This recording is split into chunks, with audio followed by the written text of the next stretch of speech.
Soldier Field in Chicago, where the game today will be played in oven-like temperatures. This early September, 92 degrees air temperature, 121 on the artificial turf today. And the Chicago Bears have won the toss, and they will receive. They will defend to our left as we see our CBS thermometer behind the players' bench registering over 90 and rising. So we'll see a lot of players in action today. Donald Igwebuike will be the kicker for the Tampa Bay Buccaneers. Tim Ryan and Johnny Morris welcome you to this first kickoff of the 1985 NFL season for the Bears and the Bucs. And Igwebuike, the rookie from Clemson, knocks it through the end zone, and the Chicago Bears will start from the 20-yard line. And there you saw one reason why they kept Igwebuike, because he kicks it into the end zone. He had the long foot that will be a benefit to the Buccaneers throughout this season.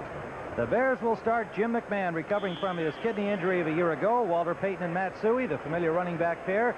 Willie Gault and Dennis McKinnon coming off surgery to his knee in July. Along the front, Covert, Bortz, Hilgenberg, Becker, and Van Horn, one of the best offensive lines in the NFL. Henry Moorhead, the tight end. First down, Chicago. McKinnon in motion. And McMahon flares it out to Payton. Payton gets the block and picks up about 7 yards. Stopped by the nose man, David Logan, who ranged out from the center of the line to pick up Walter Payton. And the Bears will be second and about 3. Defensively for the Buccaneers, John Cannon at left end, David Logan, the outstanding nose man, and Chris Lindstrom. That's not exactly Leroy Selman starting there. Selman gone for the year, and the rookie Ron Holmes favoring an Achilles injury. A strong linebacking core with Chris Washington, Jeff Davis, Scott Bradley, and Hugh Green coming back from injuries a year ago. And in the secondary, Jeremiah Castile and John Holt on the corner. Newcomer David Greenwood from the USFL starts at strong safety, and another newcomer acquired from the Rams, Ivory Sully, is the free safety. On 2nd and 3, to the 30-yard line, Chris Washington stops Walter Payton, and it is good enough for the first down. So the Bears have their first down of 1985.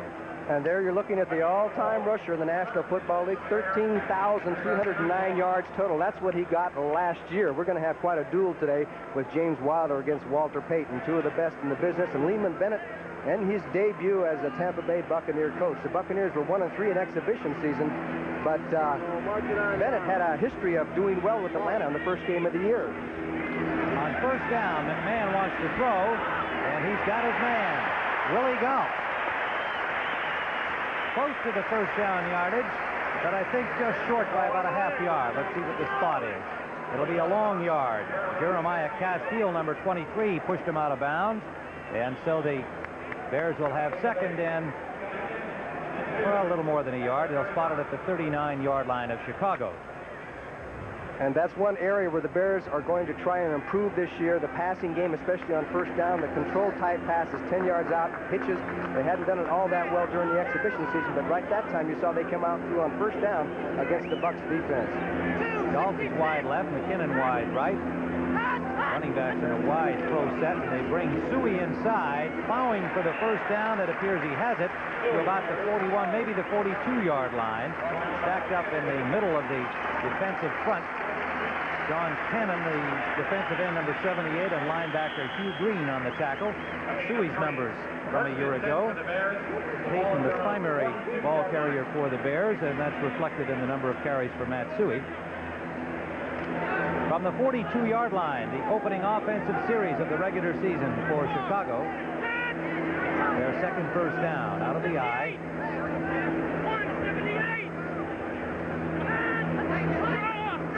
Payton in motion. Play action for McMahon. McMahon to Moorhead, incomplete. Pretty good rush on McMahon from the outside, led by Chris Lindstrom, number 71, and number 30, David Greenwood, coming from the secondary on a blitz. And that's one thing the Bucs will do with you. They will blitz those safeties, sometimes on the first down situation. That time Greenwood was in there. McMahon had no time to throw the pass out. And, of course, that's where they have to do some improving as far as defense. It's hard to believe you have to talk about the Tampa Bay defense having to improve, but it was the offense that carried them a little bit more because of injuries and just a a declining of the Tampa Bay defense over the past 2 or 3 years. So it is 2nd and 10 for Chicago. Payton in motion. Suey inside. Bit of a miscue on the handoff. I don't think it would have made much difference, but you can see Jim McMahon, well, we can at the moment, as he was kind of shaking his hand as he and Suey collided on the handoff, and there was no gain on the play as Washington and Brantley put the stop on him. Plus, give some credit to John Cannon. He busted across the line of scrimmage, got inside the block, and messed up the play. John Cannon comes out. Ron Holmes, the rookie from Washington, their #1 choice this year, makes his first appearance. We expect a lot of substitutions because of the heat. 3rd and 10. Heat downfield for Willie Galt, incomplete. The ball was there, but right at the sideline, and Galt might have taken a look down to see whether he was going to be able to make the catch inbounds. So the Buccaneers have stopped the Bears. Holt had the coverage on Willie Galt, and Chicago will have to punt. There's Iron Mike Ditka, head coach of the Chicago Bears, who has made them a contender, coming here with a team that had not done well the previous year. Each year, the Bears have improved, and as you know, they won the Central Division title last year. And that could be a big job this year, right, Tim? According to history. History indicates if you beat your division rival, one of them, in an opening game, you will usually go on to a good season. Maury Buford, a new Bears punter, beating out Dave Finzer for the punting job. Nails a good one inside the 10. And the return man is Leon Bright. Bright with a good return out to the 29-yard line for Tampa Bay. So Buford's good punt was well returned by Leon Bright for 20 yards. And Tim Reitman made the stop. We'll be right back with no score. Tim Ryan and Johnny Morris at Soldier Field in Chicago. A good punt return by Leon Bright, former New York Giant. Brought the Bucs to the 29-yard line. There is Lehman Bennett, after 2 years away from the game, got the itch, got the money, turned up in Tampa Bay, replacing John McKay. And he had a winning record at Atlanta, 46-41, made the playoffs 3 times, and I'm surprised he was out of the game for a couple of years, actually. We asked him what he'd been doing. Did he just go fishing, as fired coaches generally do? He said, did some of that. Also opened a recreational vehicle dealership in Atlanta. Became a businessman. On first down, DeBerg to Wilder. Wilder picks up about 5 yards, close to the 35-yard line, where Singletary and Wilbur Marshall made the tackle. Steve DeBerg, 6'3", 205-pounder from San Jose State, has James Wilder as his lone setback. Kevin House and Gerald Carter, 2 burners at wide receiver. Jerry Bell, the tight end, or the U-back, as Lehman Bennett calls him. And the front line, Yarno, Corson, Grimes, Sean Farrell at dandy. Second-year man Ron Heller, and an outstanding tight end, number 88, Jimmy Giles. 2nd and 5 for the Buccaneers. Their opening offensive series of 85. Wilder again breaks a tackle and has running room. James Wilder to the 41-yard line of the Bears. Leslie Frazier and Steve McMichael finally pulled him down, but a first down, Tampa Bay. Good blocking in the offensive line, but there was a couple of missed tackles, and of course it's easy to miss a tackle against Wilder, who weighs 225 pounds. Gary Fensick, number 45, had his hands on him, but he busted away, took off down the field before Les Frazier and a host of Bears pulled Mr. Wilder down. He's carried the ball both times, one by pass, one by run, and of course that was the model last year for Tampa Bay. Look at that, 407 carries, a league record a year ago. 25-yard gain for Wilder. DeBerg on play action has Giles wide open. Jimmy Giles for a first down, Tampa Bay, all the way to the Chicago 22-yard line. Fensick and Dave Dewerson made the tackle there. And what a fake by DeBerg, and then a roll out to the action. Watch the fake to Wilder. Everybody clamps on Wilder. Now Giles, when he gets this ball, I thought he was going to lateral back to the quarterback. There's DeBerg, and he threw it to him, was just right behind him, but he just takes off down the field. He was wide open. Jimmy Giles, who will be playing more this year because he's going to be in on third down situations with the new one-back offense. 17-yard gain, another Buccaneer first down. Singletary wildly organizing the Bears defense. Wilder takes it wide and gets to the 20-yard line for a gain of 3, where Singletary, number 50 for the Bears, made the tackle. Singletary was one of 3 Bears holdouts, the only one who came in. His defensive teammates, Todd Bell and Al Harris, no doubt looking in today. Defensively across the front, Hartenstein, McMichael, Dan Hampton, and NFL sack leader a year ago, Richard Dent. The linebacking core has been adjusted somewhat with Wilbur Marshall in place of Al Harris. And the secondary, Richardson, Frazier, Dave Dewerson in Todd Bell's spot, and Gary Fensick, the veteran free safety. Second, and let's call it 6 for Tampa Bay, at the Bears' 20-yard line. Wilder hit behind the line of scrimmage, breaks tackles, but is finally plowed down right at the 20 for little, if any, gain. But he shook off 2 Bear tacklers who had a chance to drop him for a loss. Singletary and Dewerson finally pulled him down. That's what you call penetration by the defensive line. Dan Hampton busted by Grimes at the center and just took care of any kind of coordination on that play. You know, a lot of people are saying that Tampa Bay has an advantage of this game because they've been working out in that humidity down in Florida. It's going to be hot. You're going to see some reserves playing because, as you said, Tim, it's very hot on the football field. At the 20-yard line on 3rd down, Sean Gale in defensively. DeBerg hits Jerry Bell, and Bell bulls his way close to the goal line. Finally stopped by Sean Gale, the nickelback, number 23. But Jerry Bell, 230-pound U-back, just overpowered young Mr. Gale. Well, it was Mike Richardson, number 27, who went for the interception there. Instead of going for the tackle, went for the interception, and Bell showed some determination here as he bust over Sean Gale and almost got himself into the end zone. And I think the Tampa Bay Buccaneers remember the last 3 games where they've been outscored by Chicago, I believe 107-25, and I think there's a little feeling they want to make amends and get even a little bit. 1st and goal at the 1.5-yard line. William Terry, the refrigerator, in defensively for the Bears. Play action, wide open, touchdown. Beautiful play, well executed to Calvin McGee, the rookie tight end from Southern University, running out of the U-back position. Perfectly executed touchdown. There was a mistake in the defensive backfield because he's open right now. There's nobody even around him. And finally, DeBerg spots him and says, I better get the ball to him before it gets out of the end zone. Easy, nice, tough drive by the Tampa Bay Buccaneers. And, of course, we'll have to be talking about how much do the Bears miss those 2 defensive holdouts, because it seemed like Tampa Bay romped right down the field. An impressive opening offensive series for the Tampa Bay Buccaneers. Igwe has the point after, and so the Tampa Bay Buccaneers under Lehman Minutes strike first here in Chicago. DeBerg to McGee, 7-0 Tampa Bay.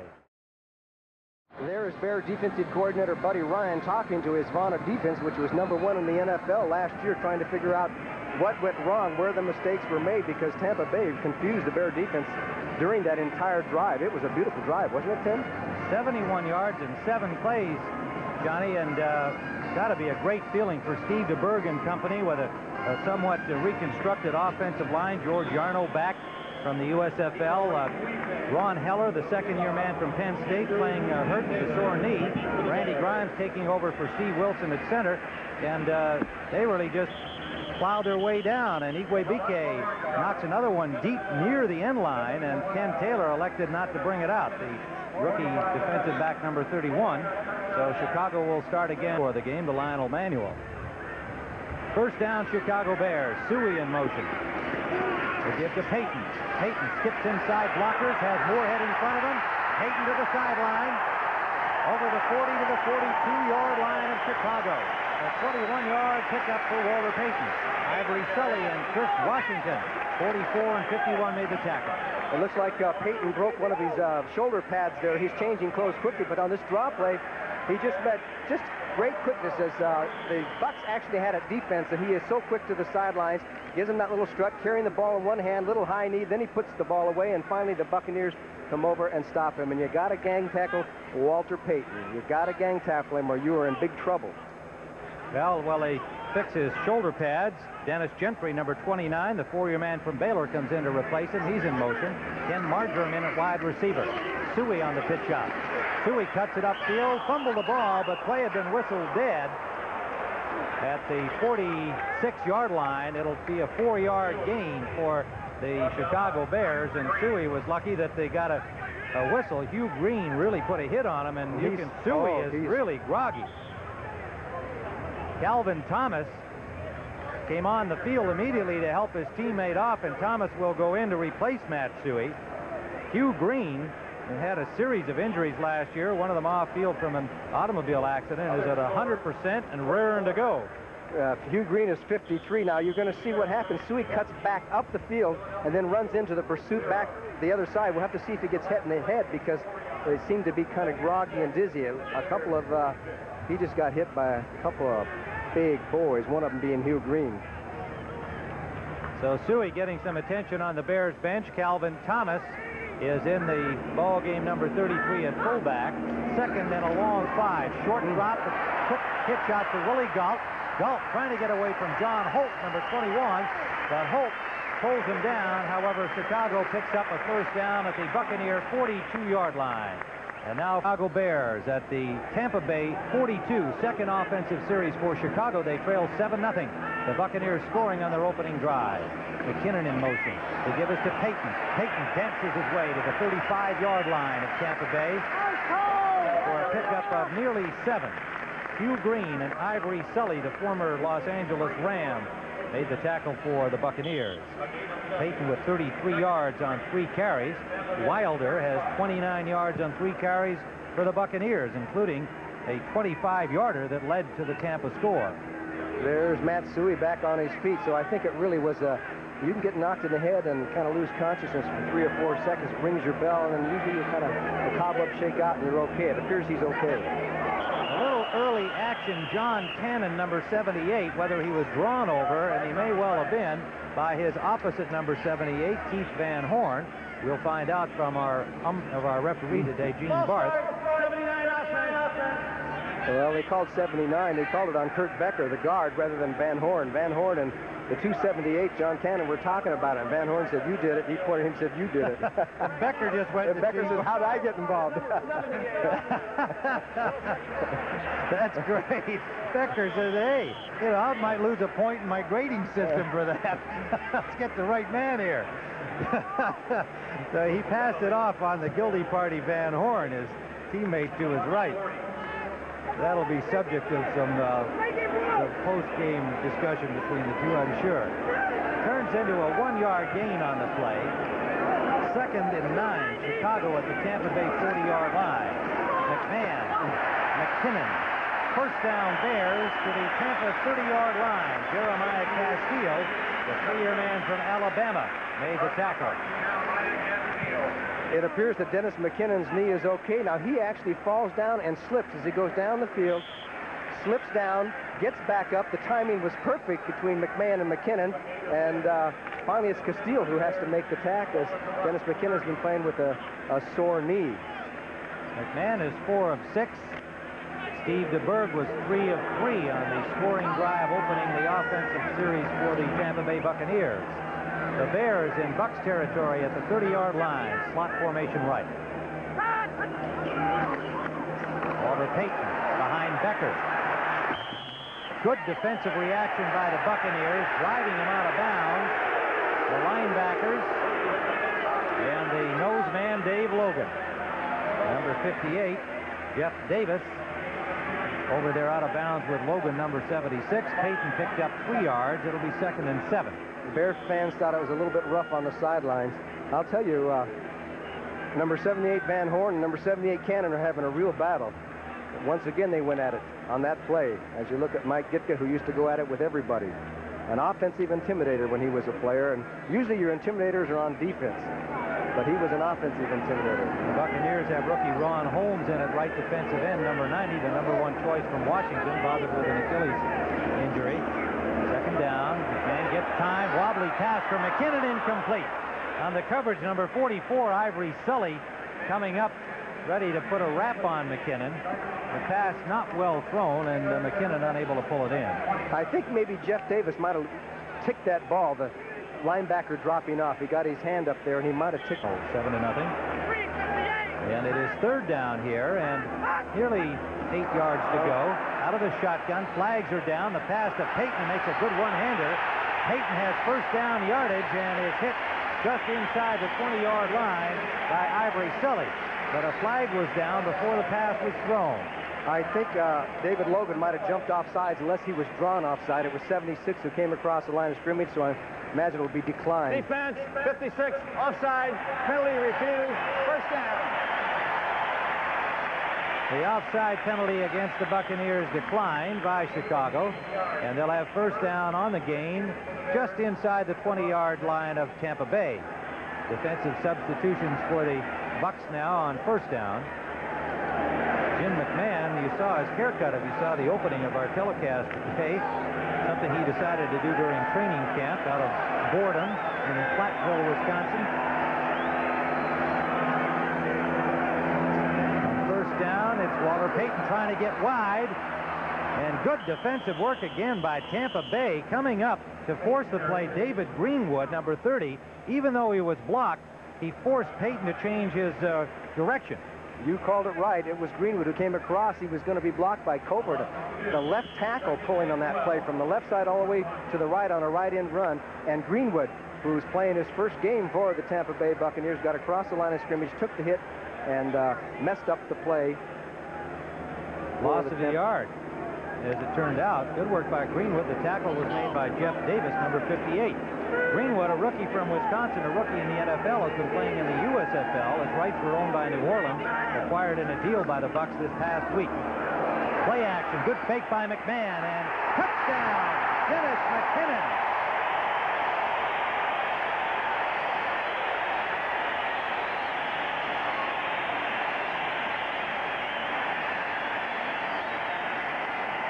Perfect strike for a 21-yard score. McMahon to McKinnon. Off the play action, Cannon gets across there, gets blocked. That gives McMahon some time. And this ball was going kind of slowly. Watch, there's all kinds of Tampa Bay Buccaneers that swiped their hands at it. But McKinnon found the hole, took it in. Touchdown, Chicago. There is Dennis McKinnon coming off the knee surgery in July and still getting very special care. He didn't practice every day this past week for Chicago, but says he feels no ill effects. And the new place kicker for the Chicago Bears, Kevin Butler, makes his first appearance. And we have a tie football game. With 2:49 remaining in the first quarter, the Bucs 7, the Bears 7. Well, there is Dennis McKinnon, the third-year man, a free agent from Florida State in 1983. And a 21-yard touchdown score. The Bears moving 80 yards following the Tampa Bay kickoff. It took them 10 plays. They used up 5:05 on the clock, and we have a tie game. Kevin Butler, the rookie from Georgia, kicks off for the Bears. It comes down inside the goal line and is taken by Phil Freeman, a Buccaneer rookie who's got running room. Freeman is tackled by the kicker, Butler, at the Bear 45-yard line. A 57-yard return by Phil Freeman, a rookie wide receiver converted from running back, which he had been at Arizona, the 5th choice of Tampa Bay this year. Okay, he took the ball on the goal line, hit right up the middle, and then turns on the speed. He's a former running back, as you know. Finds the crease behind the 4 horsemen, then puts a move on 48 Reggie Phillips and turns on the speed, and only the kicker, Butler, was the only man who had a chance to get him, and he had the angle on him, knocked him out of bounds on the sidelines. But this is going to be a heck of a football game. Tampa Bay Buccaneers have come here to play football. And they will be starting at the 44-yard line of the Chicago Bears. DeBerg, the quarterback. Passing on first down, going deep. He's got a man open. Touchdown, Kevin House. 44-yard touchdown. Steve DeBerg to Kevin House on first down, and the Buccaneers are back in front. What speed by Kevin House. He beat Mike Richardson and Steve DeBerg, who couldn't hit anybody last week. What a week will do sometimes, as House just takes it on, turns up the speed, runs by Mike Richardson, turns it on, and the pass was right out there. That's where a receiver wants it, to the inside and just over the top of the left shoulder. He takes it in. Tampa Bay, as I said, has come to play football. A sensational touchdown play following a sensational kick return by the rookie Freeman, and then DeBerg right on the money to the speedy Kevin House. Boy, didn't that silence the crowd here in Chicago? Did it ever. The sellout at Soldier Field stunned as Igwebuike comes up with a point after, the Nigerian import, and the Bucs are in front 14-7. Tim Ryan with Johnny Morris, a picture touchdown, Johnny. Yes, it was a regular 5-step drop back, good pass blocking by the Bucs, and a perfect pass, just the old fly pattern, and you depend on your receiver to beat the cornerback who was man for man on the coverage, and that was a classic. If you're going to beat the Chicago Bear defense, you beat them that way, because they give you a lot of one-on-one coverage on the corners. And the one on the one was number 27, Mike Richardson.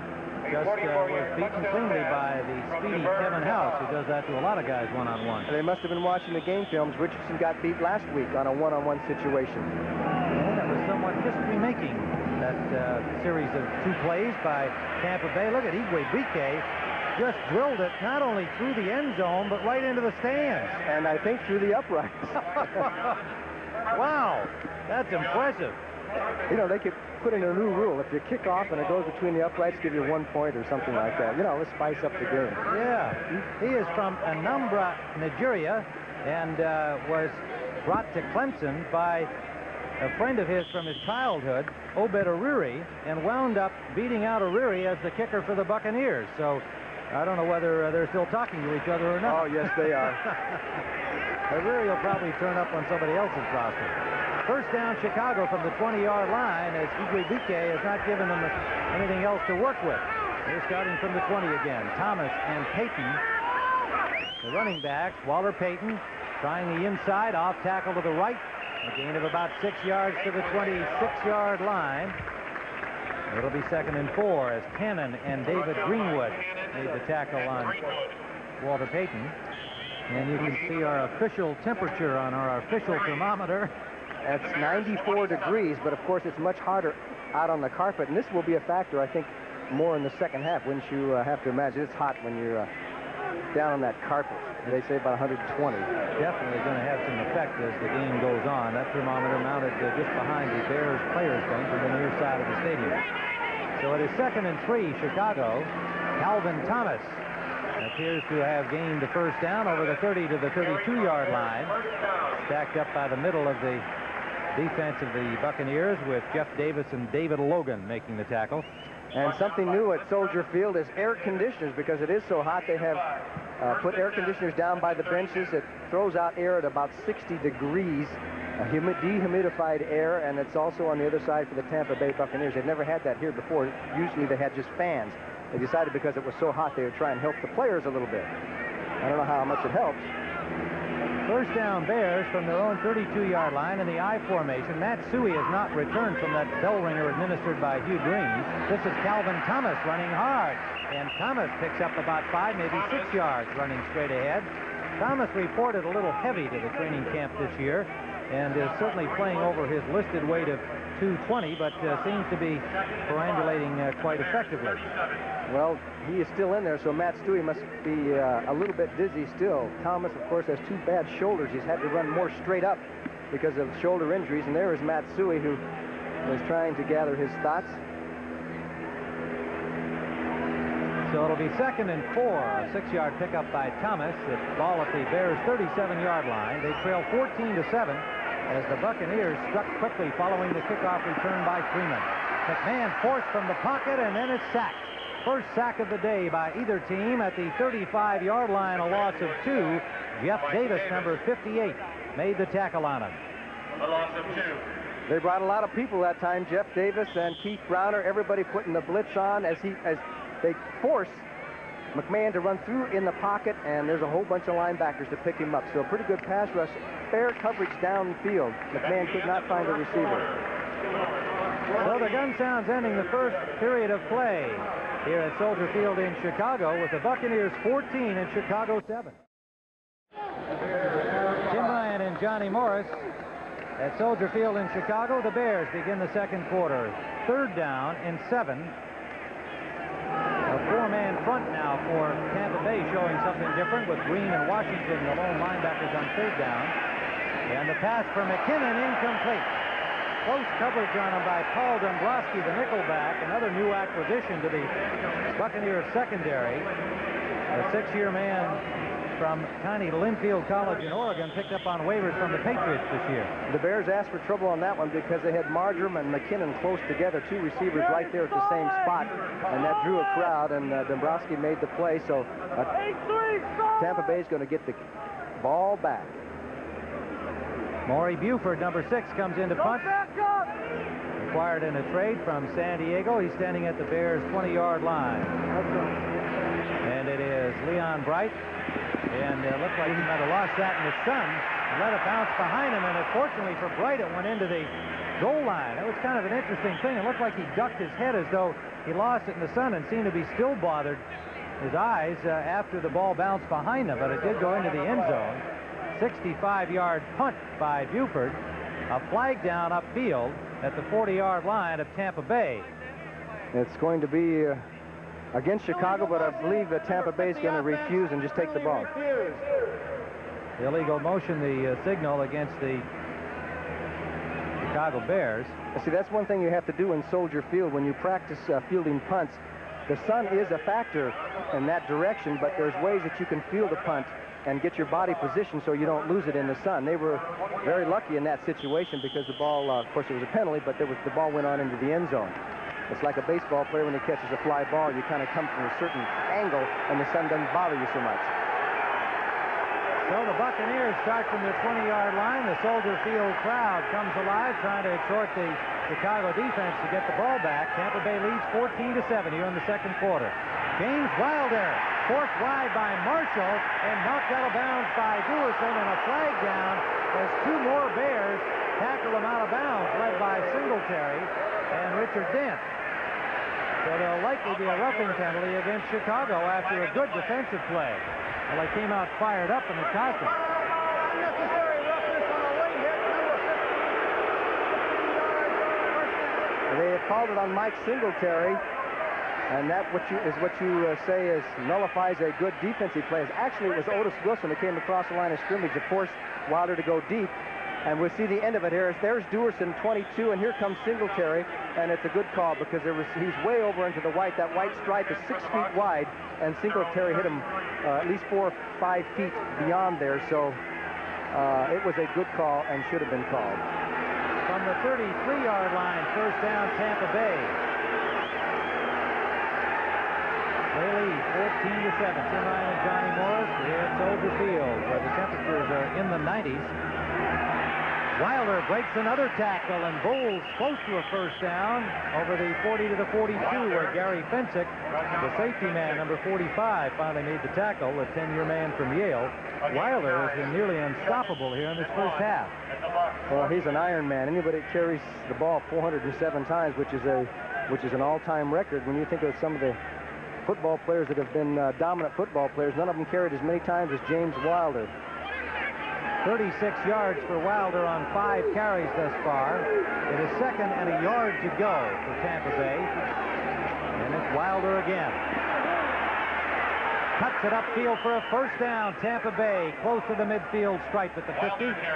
And Gary Fensick again having to make the tackle deep in the Bears secondary. And it was Jimmy Giles who threw the block to allow Wilder to delay and then cut up the field. He had Wilbur Marshall, stayed with him, then kicked him out as Wilder moved up the field. So Jimmy Giles throwing a few blocks out there.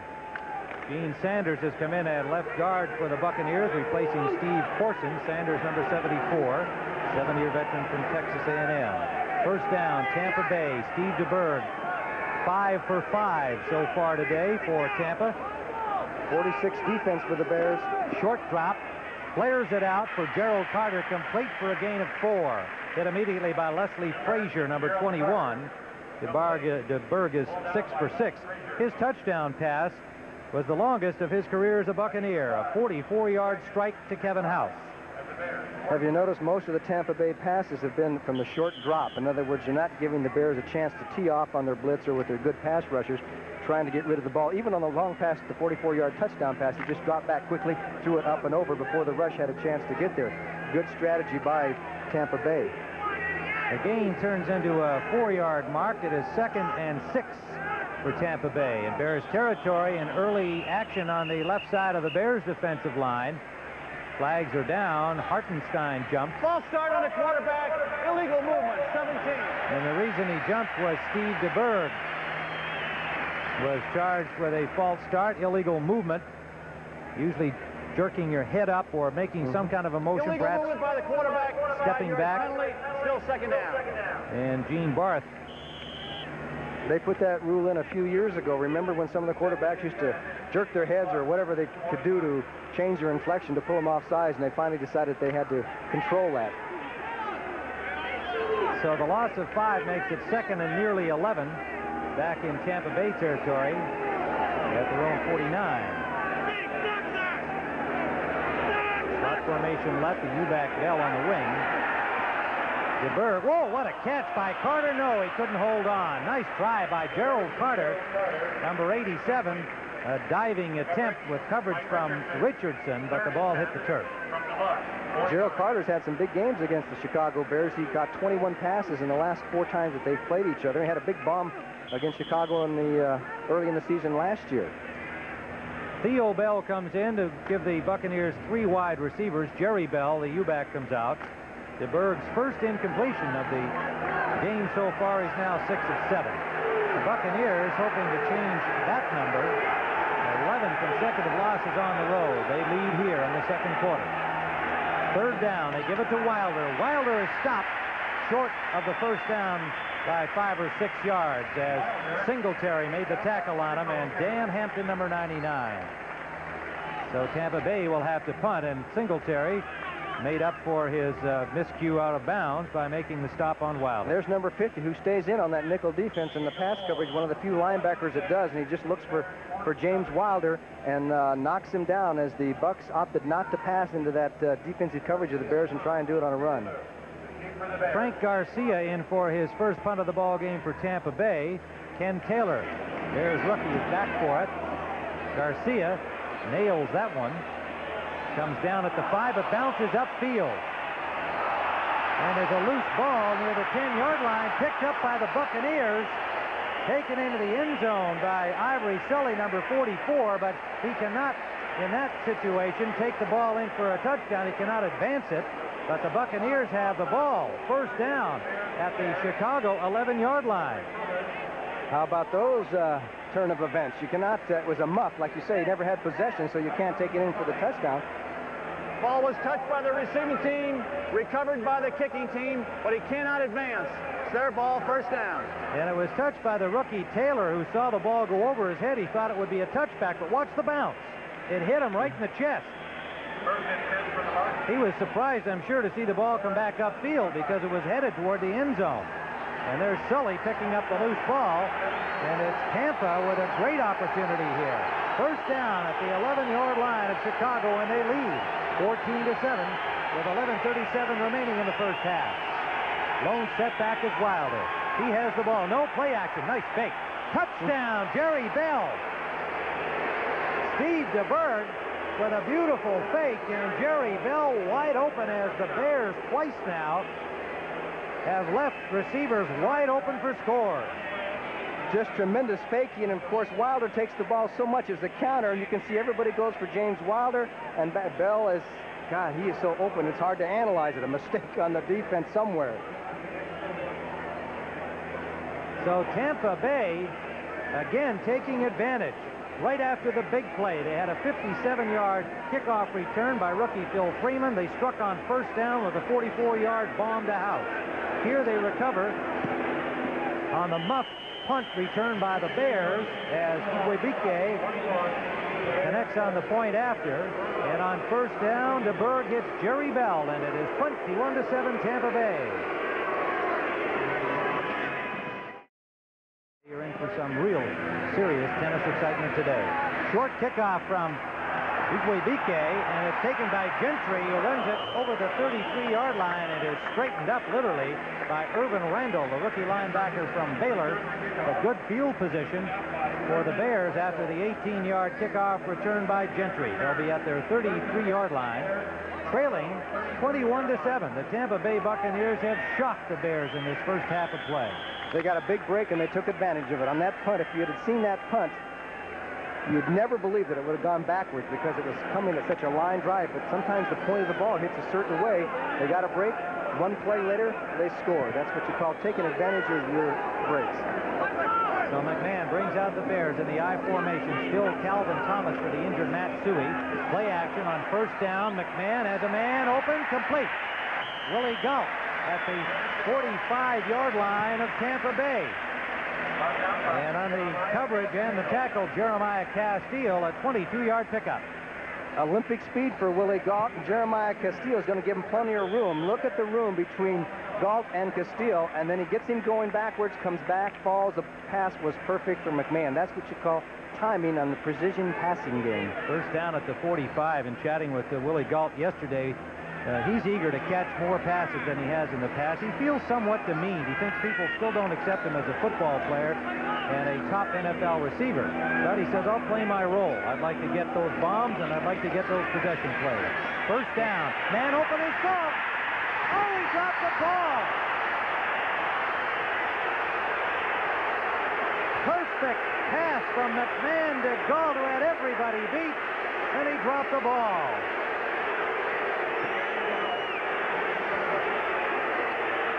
What was I just saying?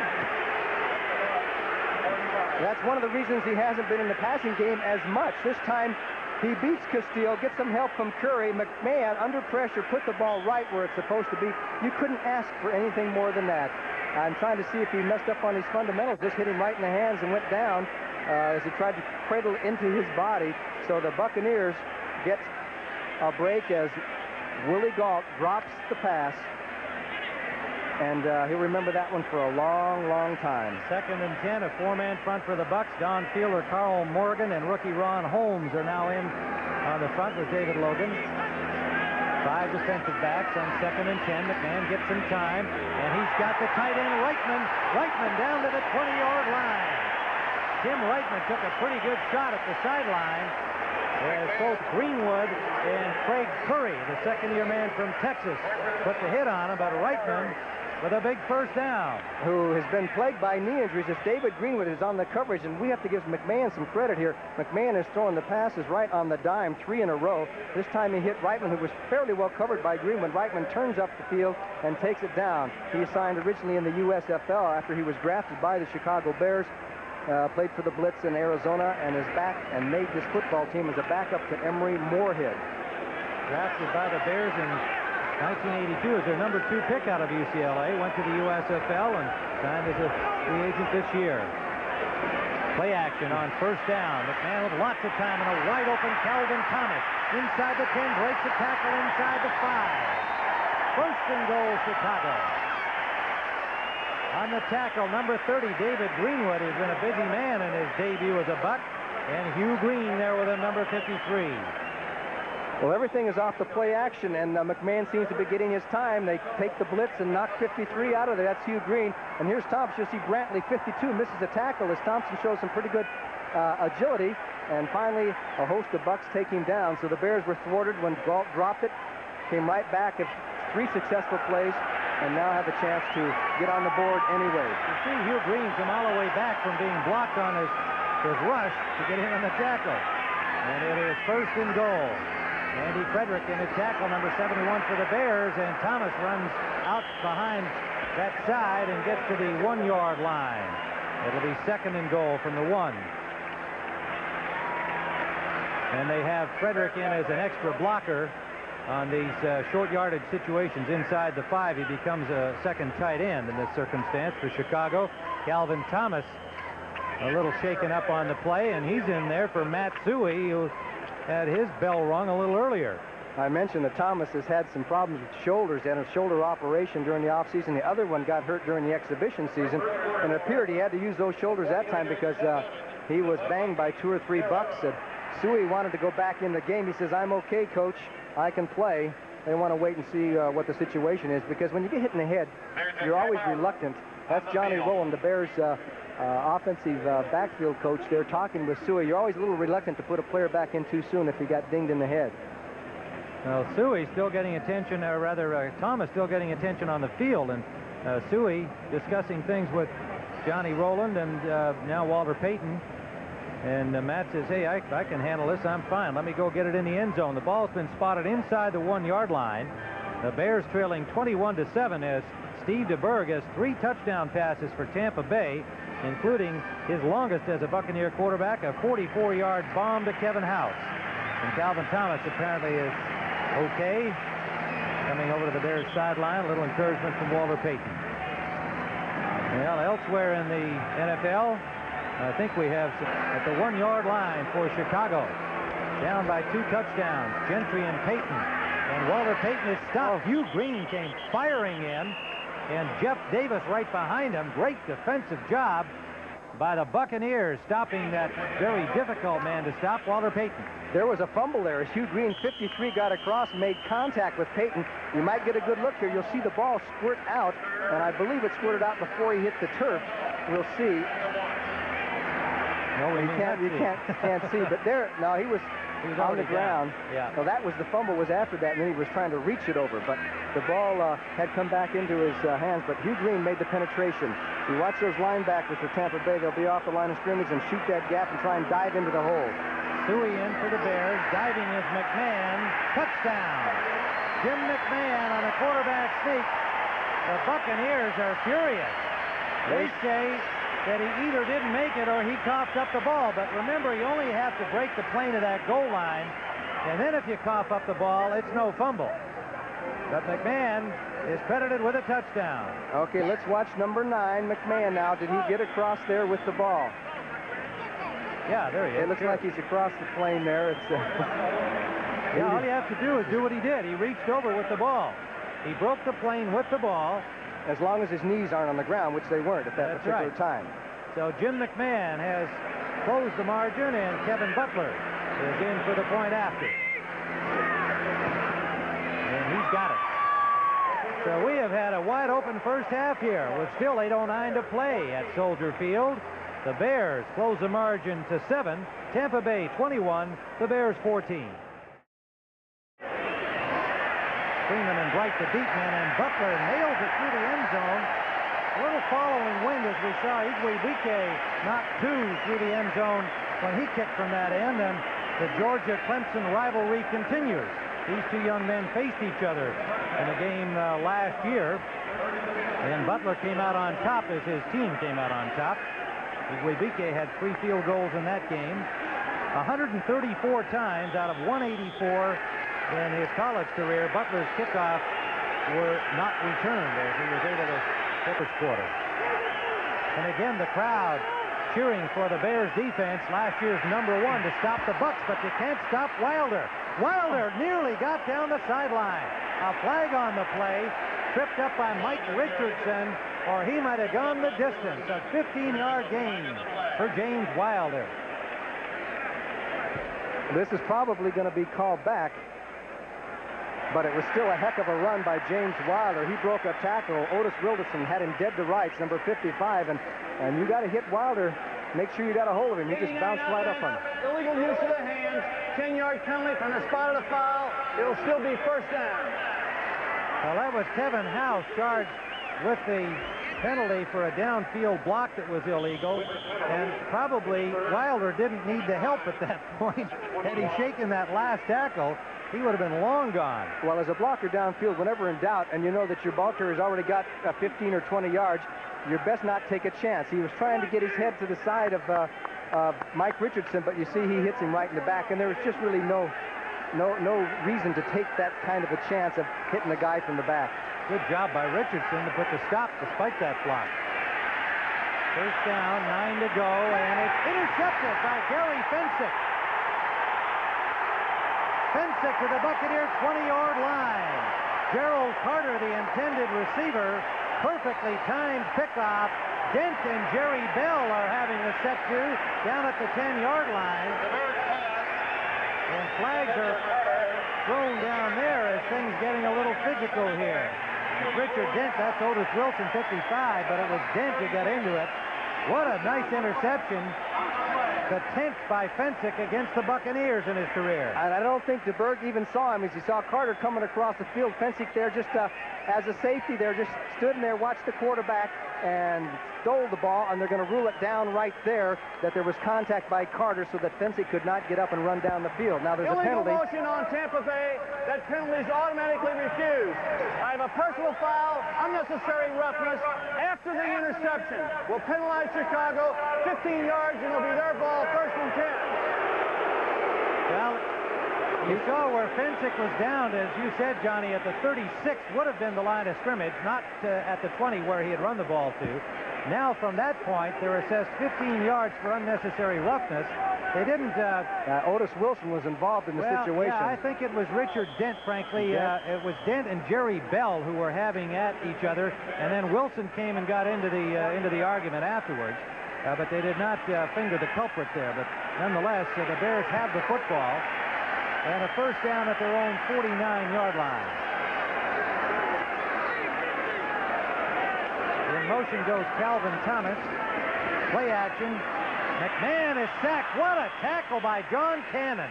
Number 78. A diving tackle of Jim McMahon. And a loss back inside the 40-yard line of Chicago. And you talk about a big play as Cannon's number 78. Now watch him come across the line of scrimmage. So it gets over Mark Bortz behind Bortz 62, makes the dive, and McMahon is not able to get out of the pocket. The Buccaneers, of course, noted for their 3-4 defense. They'll go into a 4-man line sometimes in the third down situation, but I noticed they were doubling the wideouts that time, so I don't think you're going to see Willie Gault and Dennis McKinnon on one-on-one situations too much anymore. Second and 20, a 10-yard loss on the play. 2 sacks by Tampa, last year's leaders. The Bears have none so far. And McMahon just simply took off and picked up the 10 yards that have been lost. I think McMahon faked out his own team on that. I don't believe it was planned. If it was what you call a real naked reverse with the quarterback. Hugh Green forced him out of bounds. He wanted to get over to the sideline so he could talk with Mike Dichter about the next play. That was the reason he called that. He wasn't sure what he was supposed to call. The Bears signal in their plays, as you saw Kenny Marjoram coming in with Jim McMahon. In fact, both teams signal in their plays. Mike Ditka is calling the Bear plays today. Lehman Bennett is not calling the Bear plays, the Buck plays for Tampa Bay. Jimmy Ray does that job. Carl Morgan has come in with Ron Holmes to make a 4-man front on third down. For the Bears out of the shotgun. McMahon sails it up deep, and it is intercepted inside the 5-yard line, intended for Ken Marjoram, picked off by Jeremiah Castile. Now McMahon just aired that out, and Castile was step for step with Marjoram, and Castile comes up with a big interception as the Buccaneers get the ball back the same way the Bears have taken it away. Once again, McMahon has the chance, the time to throw the ball, and he throws it to the spot. It was a well-thrown pass. The difference was that Castile was running right with Marjoram, and he was also there, too. So you give the credit where credit is due, and that's the defensive back who made the interception. McMahon, aside from having an interception, gets a little bit of a smash, and I believe that was Cannon who put the hit on there after he threw the ball. And there's Jeremiah Castile, number 23, who has shown rapid improvement for Tampa Bay. He's a good one. Third-year draft in 1983. And he has developed very nicely into an NFL quality cornerback. So Tampa Bay starts deep in their own end from the 4-yard line. Steve DeBerg, 7 and 9. 3 touchdown passes, 1 interception. Wilder, the workhorse, dives over the 5-yard line to about the 7. Mike Singletary up into them there, number 50 for the Bears. They'll spot it close to the 8-yard line. The Bears were in their 46 defense, and it seems that every time they get into it, Tampa Bay has run towards the side where the linebackers are, where they move 58 Marshall up there inside of 55 Otis Wilson. It's kind of, everybody calls it a crazy defense, but it seems that the Bucs are running straight at it when they see the 46 defense. It's named 46 for a former Bear, Doug Plank, who used to be a defensive back with the Bears. Now you can see Wilder was 62 yards and a busted play. DeBerg gets just back to the line of scrimmage. Some more pushing and shoving going on down there as the heat, I think, is starting to addle some brains down there, or fry them or something. But the guys are really getting at each other. And that was Steve McMichael with Otis Wilson putting the stop on to Berg, but a busted play by the Buccaneers. And talking with DeBerg yesterday, he and both his coach Lehman Bennett said there would be a number of audibles because of that difficult, complex Bears defense. It would require DeBerg to come up and check things out and audible frequently. And that might have been the case there. Not everybody picked it up. DeBerg wound up having to get it back to the line of scrimmage. So it's 3rd and 7. 46 again. Flag down. Flare pass for Wilder. Pushed out by Singletary. And Wilbur Marshall and Giles going at each other again. Otis Wilson looked like he got across the line of scrimmage a little too soon. Now, whether he was pulled up, I don't know. He was the one that moved first, if that's the call. Gene Barth signals offside against the Bears. The yardage will not give them a first down, however. So I'm sure they'll take the penalty and have a more reasonable 3rd down situation. Defense, number 57 offside, 5-yard penalty, still 3rd down. So it'll be 3rd and about 2. There's Otis Wilson arguing that they'll include a U.S. Open preview of the singles final between McEnroe and Wendell. There is Jim Perry, number 72. The refrigerator, as Johnny Morris just referred to him, his college nickname at Clemson, number 72 on the short yardage. The pitch out, and the Bears bury him. Back at the 13-yard line, Dan Hampton drops Wilder for a loss. Otis Wilson was there, along with Hampton. Wilder has now carried 10 times in this first half. There's William Perry, number 72, 330 pounds of romping, stomping dynamite. He's going to be playing on short yardage situation. The Buccaneers could use a good punt here. From the end zone, Frank Garcia. There's Ken Taylor, the rookie, waiting for it at the Bears 48. High punt. Fair catch signaled by Taylor at the 48-yard line of the Chicago Bears. A 40-yard punt. 4:12 remaining in the first half. Tampa 21, the Bears 14. Certainly the most surprising thing about this game, the offense of the Tampa Bay Buccaneers, even though they were 10th last year, seems to me to be a lot more confident-looking offense. Well, I think Lehman Bennett's done a great job. When you stop to think of putting in a new offense, you know, and new ways of calling plays, you usually expect some rough spots for the first few games. They look good. They have really confused the Bears on defense. Steve DeBerg said yesterday when we chatted to him that he didn't want to have to compete with a ghost again. He had to do that with Joe Montana at San Francisco, with John Elway at Denver, and now the specter of Steve Young looms behind him. He said, I could just go out there and play my game without thinking about anybody else. Today, so far, Steve DeBerg is doing all that anybody could expect of a quarterback. He has his team in front 21-14 with 3 touchdown passes. And there is Steve DeBerg.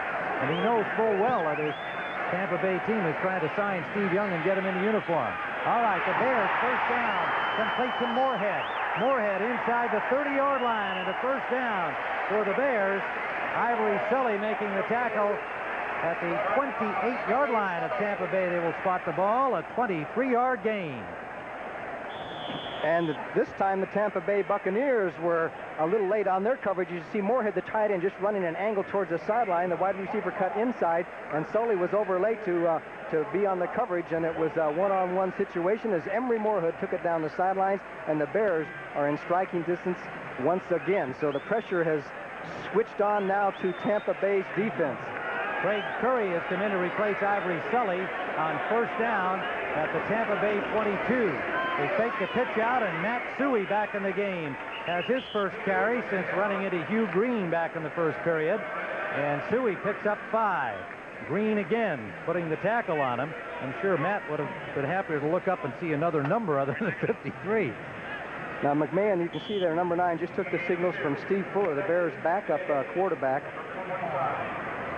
And that helps any team, both Tampa Bay and Chicago, get to the line of scrimmage a little sooner and gives a quarterback more chance to call audibles, time to do something. Doesn't have to worry about that 30-second clock as much. I was generous on the 5-yard gain. It's 3 for Matt Suey, 2nd and 7. McMahon gets time and intended for McKinnon. Good defensive coverage by John Holt, number 21, the 5-year man from West Texas State. McMahon to McKinnon. It'll be third down. Third down play. 5 defensive backs in on the passing down.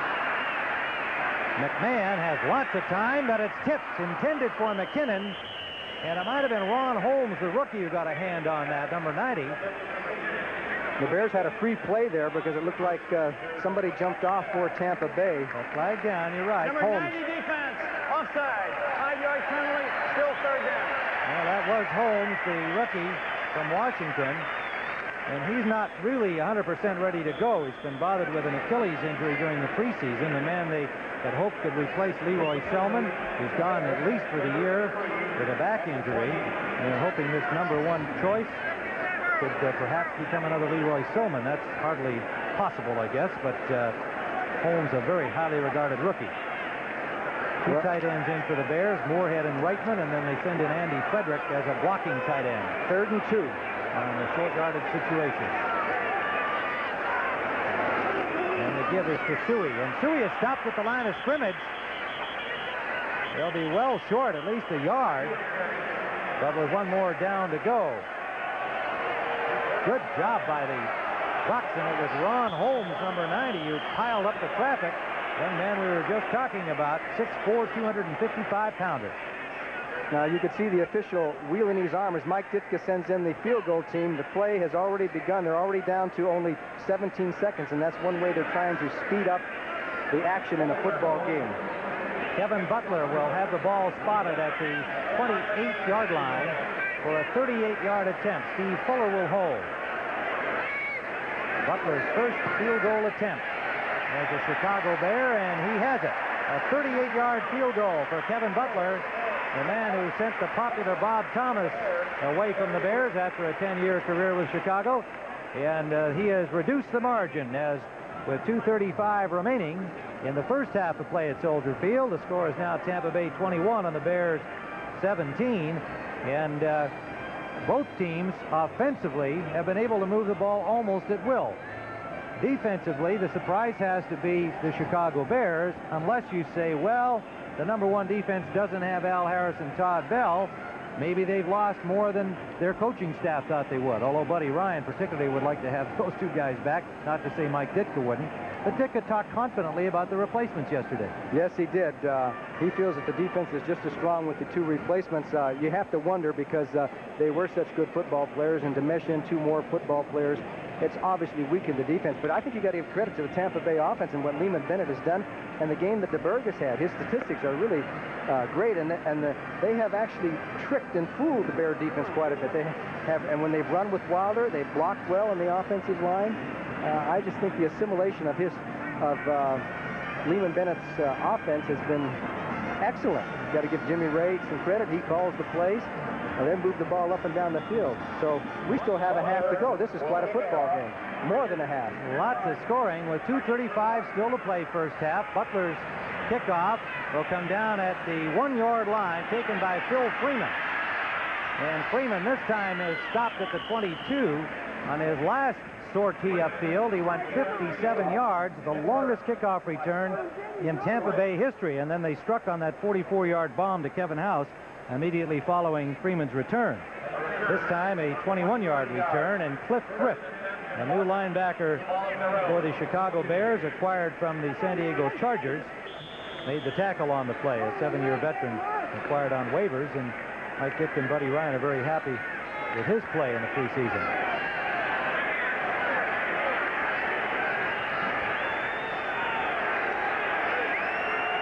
First down, Tampa Bay from their 21. They give it to Wilder. He's got a big hole.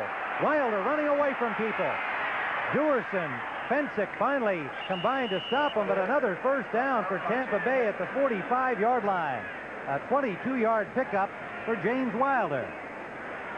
And you talk about the quick moves for a man who weighs 225 pounds. Watch the move, and there's the block by Grimes on Mike Singletary. He just buried Singletary 60 on 50, and then it was Wilder down the field. Finally, Frazier traps him off, and Duerson and Fensick and everybody else comes in on the tackle. But he got a great block from the center, Randy Grimes, on Mike Singletary to take him out of the play, and it was Wilder's quick move back for the big man that made the difference.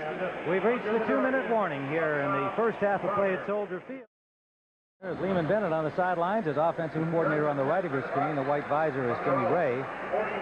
He says this beats the heck out of selling motorhomes, huh? Well, he said, you know, I missed it and I didn't. You know, you're away from something and you make a choice. He was still being paid by Atlanta, and he kind of enjoyed learning about the business world. But he said, I'm real happy to be back, and it felt like I was never really away.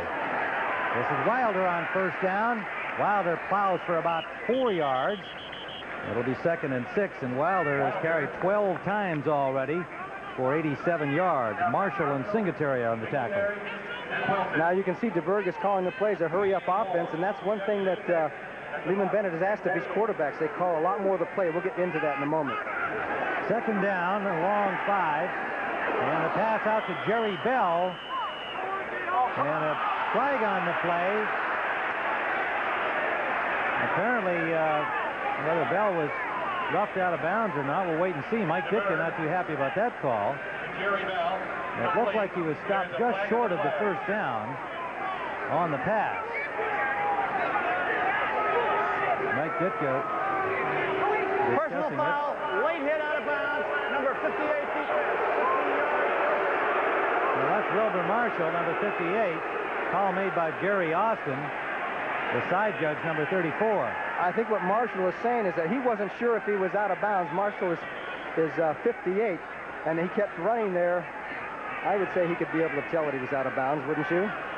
Yeah, I think so. I think you've got an excited young rookie here trying to replace Al Harris. He's been very aggressive the entire first half and has made some good plays, but has been involved in a couple of these little scuffles and infractions. That's a big penalty. Yes, it is. First down, Tampa Bay at the 32-yard line. Blitz. Draw play. Wilder shakes another tackle, and he's got running room. Wilder all the way down to the 15-yard line. They simply cannot stop this man today. Pensick and Frazier put the tackle on him finally, but the Buccaneers are first down at the 15. Tampa Bay's first timeout. Freina, we're told, was hurt earlier in that game. We have no updated report. On first down, DeBerg, incomplete. Flag down. Gerald Carter, the intended receiver. An apparent interference call coming up against the Bears. The ball was there. Carter had it briefly, could not hold on. Interference, 27 defense, first down. And Richardson is called for interference, number 27.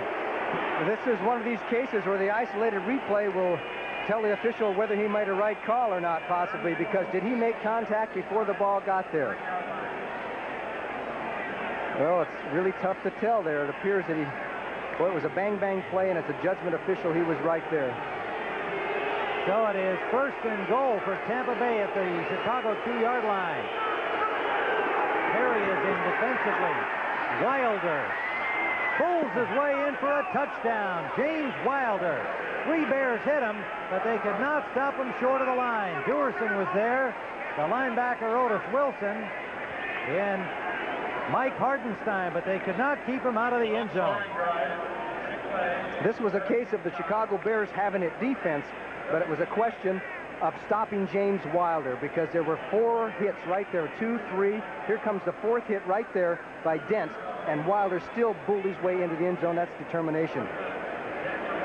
So quickly again, Tampa Bay, with a couple of big plays, gets themselves into the end zone.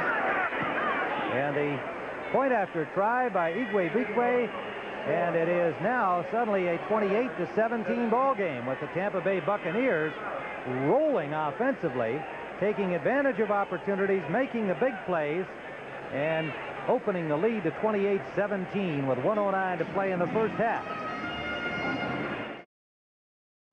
So we're ready to play football here for the second half, and it'll be the Chicago Bears kicking it off. It'll be Kevin Butler, and the Buccaneers defending to our left.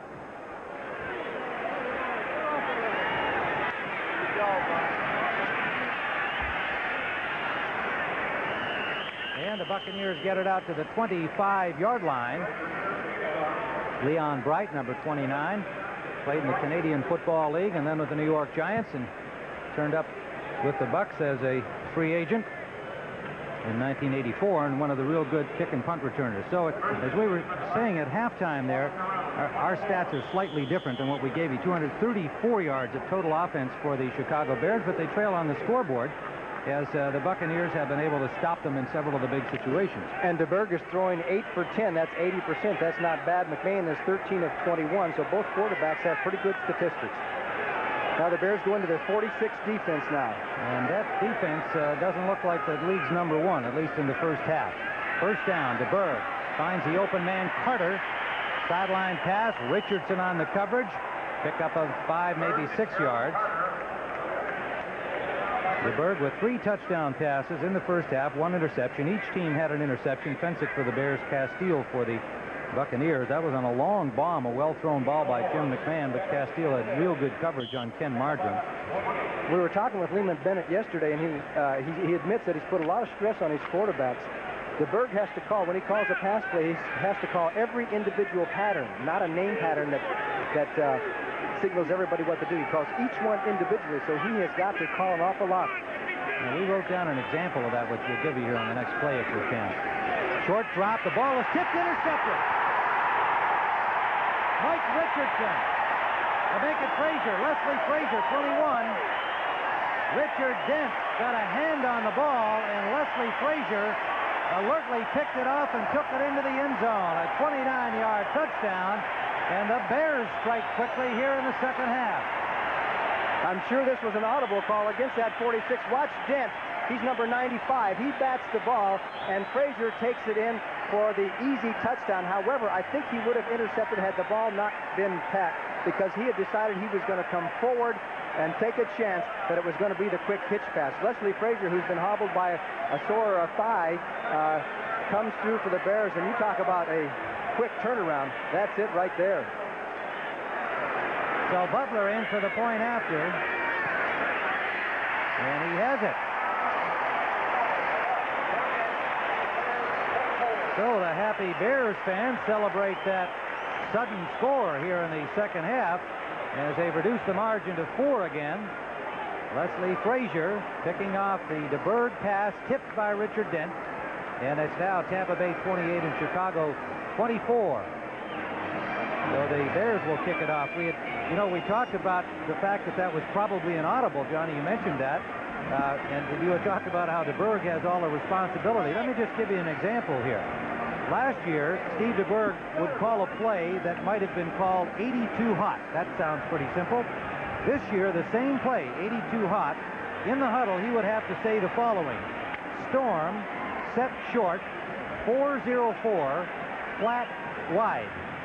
You've got to be an English major and a computer scientist to be the quarterback of the Tampa Bay Buccaneers. Now, as you pointed out, he's really talking to the 5 receivers. He's establishing first the protection they're going to use, then the drop, which is set short.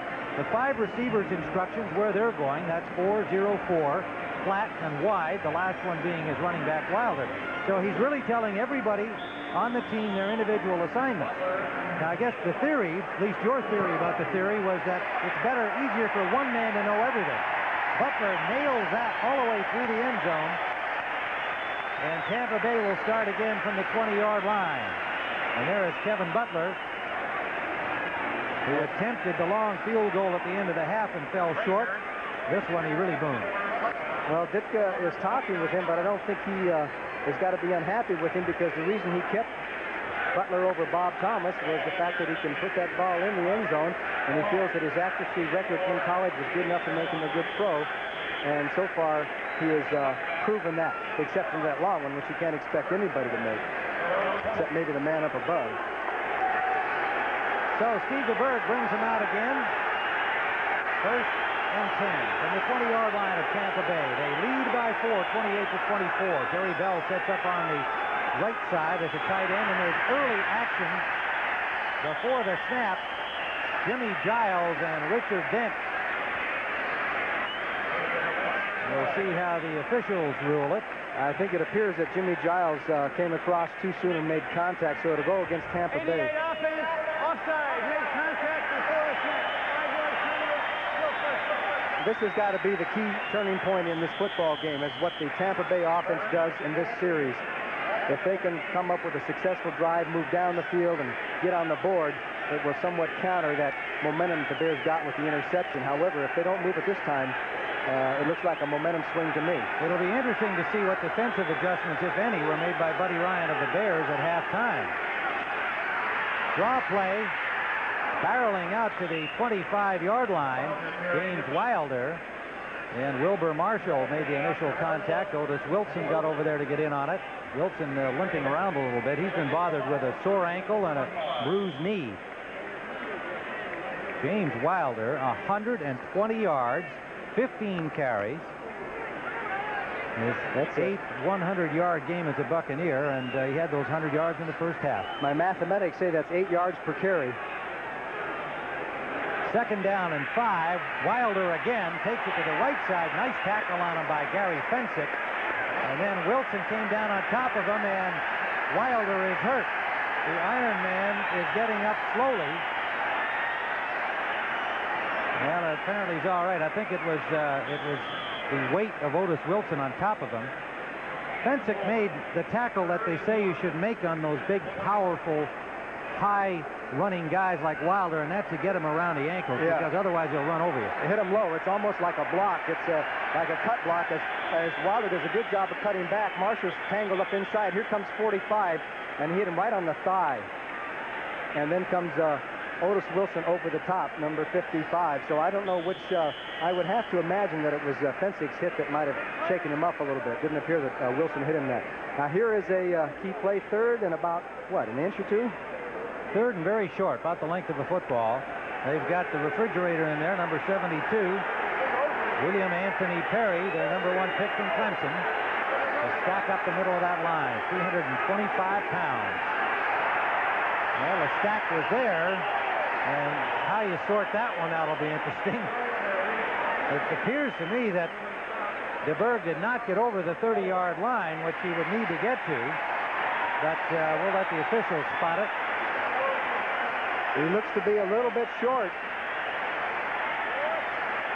Well, the refrigerator was there, but I think Dan Hampton was at the bottom of the pile, number 99. Okay, Lehman Bennett on the spot here for the first time. If they do not make it, the obvious call was to punt away, but he knows about a momentum situation. He'd like to keep the ball if he possibly could. Well, they brought the chains out, and now looks like they're waving them back as though it's not required. It'll be 4th down and inches, or about an inch. Otis Wilson is being assisted off the field. He was in the middle of that last pile up, and it looks like they're checking his nose and mouth. He might have taken a little shot in the face, and he's already, as we mentioned, got a sore ankle and a bad knee. They're going to punt. So it is 4th down, and they will not go. Frank Garcia, standing at his 15-yard line, will be the punter. And the rookie Ken Taylor will wait for it. There's Otis Wilson. Looks like he got a little shot in the head from that pile-up, stopping Steve DeBerg. Calvin McGee, the rookie from Southern, who caught a touchdown pass in the first period, is the punt snapper. Just became the official punt snapper this week for Tampa Bay, replacing Ken Kaplan in that role. He's putting against about a 10-mile-an-hour wind. And it's a good one. He backs up Taylor to the 28 of Chicago. Then Taylor gets away from one tackler and then is hauled down with a high tackle at the 40-yard line of Chicago by Mark Woody, reserve tight end number 85. So the Bears will have pretty good field position from their 40. When we return, they trail by 4. The Buccaneers lead by 4 at Chicago ball, and you see number 32 awaiting the next offensive series, awaiting it in pain. His left shoulder on the last carry, his 16th of the game. Wilson and Fensick put the stop on him, but it was more likely, I would think, the fall onto the turf from the tackle, the ankle grab by Fensick, his own body weight. He has 120 yards on 16 carries. Chicago ball from their own 40-yard line. McKinnon in motion. McMahon out to Payton. Payton nearly slipped, retained his balance, and winds up with 5 to the 45-yard line. Tripped up by Castile, number 23. Somebody else popped on top of him, I believe, Hugh Green, and the crowd got on Green for that. But Green immediately went to Payton and said, hey, I can't read his lips from up here, but it looked like he was saying sorry. They're good friends. We talked to Hugh Green yesterday, and they appreciate each other's ability in this game from opposite sides of the field. And Hugh Green has played in the Pro Bowl with Walter Payton and said they've gone out to dinner together and so on. And he knows full well that they're both going to be extremely tough competitors against each other in this game. Second and a long 5. Payton again. Payton dances through tacklers and has a first down to the 45-yard line of Tampa Bay. Word on James Wilder is that he is planning on coming back into the game. Green and Chris Washington combined on the tackle. Washington 51, Green 53. And there you see Wilder on the sideline. The ball spotted at the 46-yard line of Tampa Bay. The Bears trail by 4, and they are on the march. Payton now has 54 yards on 9 carries. Play action. McMahon with time. Flares it off to Payton. Payton over the 40. Well played by David Greenwood, the newcomer from the USFL and the University of Wisconsin.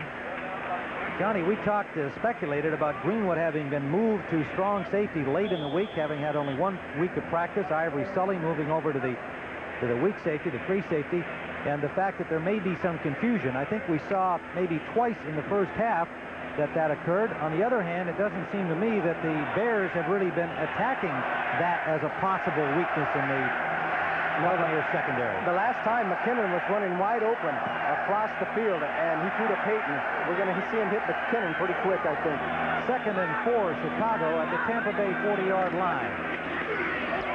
Payton takes it outside and trying to drive for the first down. Got about 3.5 yards, but is short of the first down. Chris Washington, the second-year linebacker from Iowa State, who beat out Keith Browner in the battle for that spot. Week at 12:30 Eastern Time. Third and a yard, a flag down. Suey has the first down for Chicago to the 32 of Tampa Bay. Flags everywhere. Payton was off the field on that play. Defense, nose guard, offside. 5-yard penalty, first down.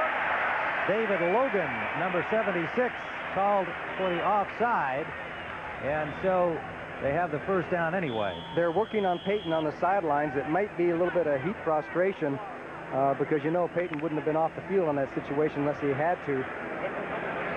The trainer, Freddie Cato's talking to him. Dennis Gentry is in to replace him, number 29. Jim Covert has come out and has some relief from Andy Frederick at left tackle. Frederick, number 71. Moorhead in motion. McMahon away from traffic, and that one too high for Willie Galt. McMahon just out there practicing the motion that he wanted to throw over to the sideline was off the market. That looked like a tennis player after he's knocked the ball long and then makes the stroke, saying, now if I had just turned it over a little bit. And McMahon just sailed that a little. You know, Tampa Bay hasn't won on the road in 11 games. They have not been a good road team the last couple of years. They came in here today like they love it on the road, and they're still in front by 4. 8:56 remaining, third quarter. The Bears on the march in Tampa Bay territory, 2nd and 10 at the 31. They give it to Dennis Gentry. He's got blockers. Takes it upfield and gets only a couple good defensive work. Number 90, the rookie Ron Holmes. They have high hopes for this young man from Washington. And he made the play on Dennis Gentry. Payton comes back in for Gentry. So I think he just needed a little breather, wanted to get a little oxygen and make sure that he was breathing correctly because it is really hot down there. The only thing that saved him has got to be a little bit of the wind. Payton is 10 for 59. Last year gained 1,644 yards. Unbelievable durability. Has not missed a game since his rookie season. This is his 11th year. Extra down lineman into Tampa Bay, Carl Morgan, number 67. The nickelback is Paul Dombrowski, the newcomer from the New England Patriots. They take the draw, and they have a man open, incomplete to Willie Galt. And the rush on McMahon, he was able to elude it, but he did have to unload the ball quickly. Intended for Galt, incomplete. So it is 4th down, and the Buccaneers have held. So it's going to be Butler's turn again. What did you say his stats were from 40 to 50 yards, 10 of... In college, he was 10 of 17 from 50 to 60 yards. And today, he missed the 63-yarder, was well short on it. They had a little problem with the hold on that one with Fuller, too, on the long one at near halftime. This one is from the 36-yard line, a 46-yard attempt by Butler, and it is wide to the right. Wide to the right. So Butler, the rookie, is 1 for 3 today, having connected from 38 yards away, and the Buccaneers have stopped the Bears without a point, and they lead by 4. And we see the Bears down there gathered around the air conditioner, the offensive team awaiting their next chance at the ball, and Tampa Bay, meanwhile, sends Wilder back out the left side. Wilder with only Frazier to beat, and Frazier put the tackle on him, but Wilder grinds out another 10-yarder. Did you notice there he switched to his right shoulder to make contact? He avoided making contact with his left shoulder as Frazier came up for the tackle. So obviously he's hurting, but he ran pretty well. Off the counter, they get the guards out in front now. You'll watch him just instead of dipping down here with his left shoulder, he goes with the right shoulder to make sure they didn't hit that left shoulder. So he's obviously hampered a little bit. 131 yards, but as James would probably say, I don't run with my shoulder. Rolled up another 11-yarder. First down, Tampa Bay at their 39-yard line. Play action again. DeBerg under pressure, gets away, and then it's dropped. Wilson led the charge, but Dent got his man. Last year's sack leader.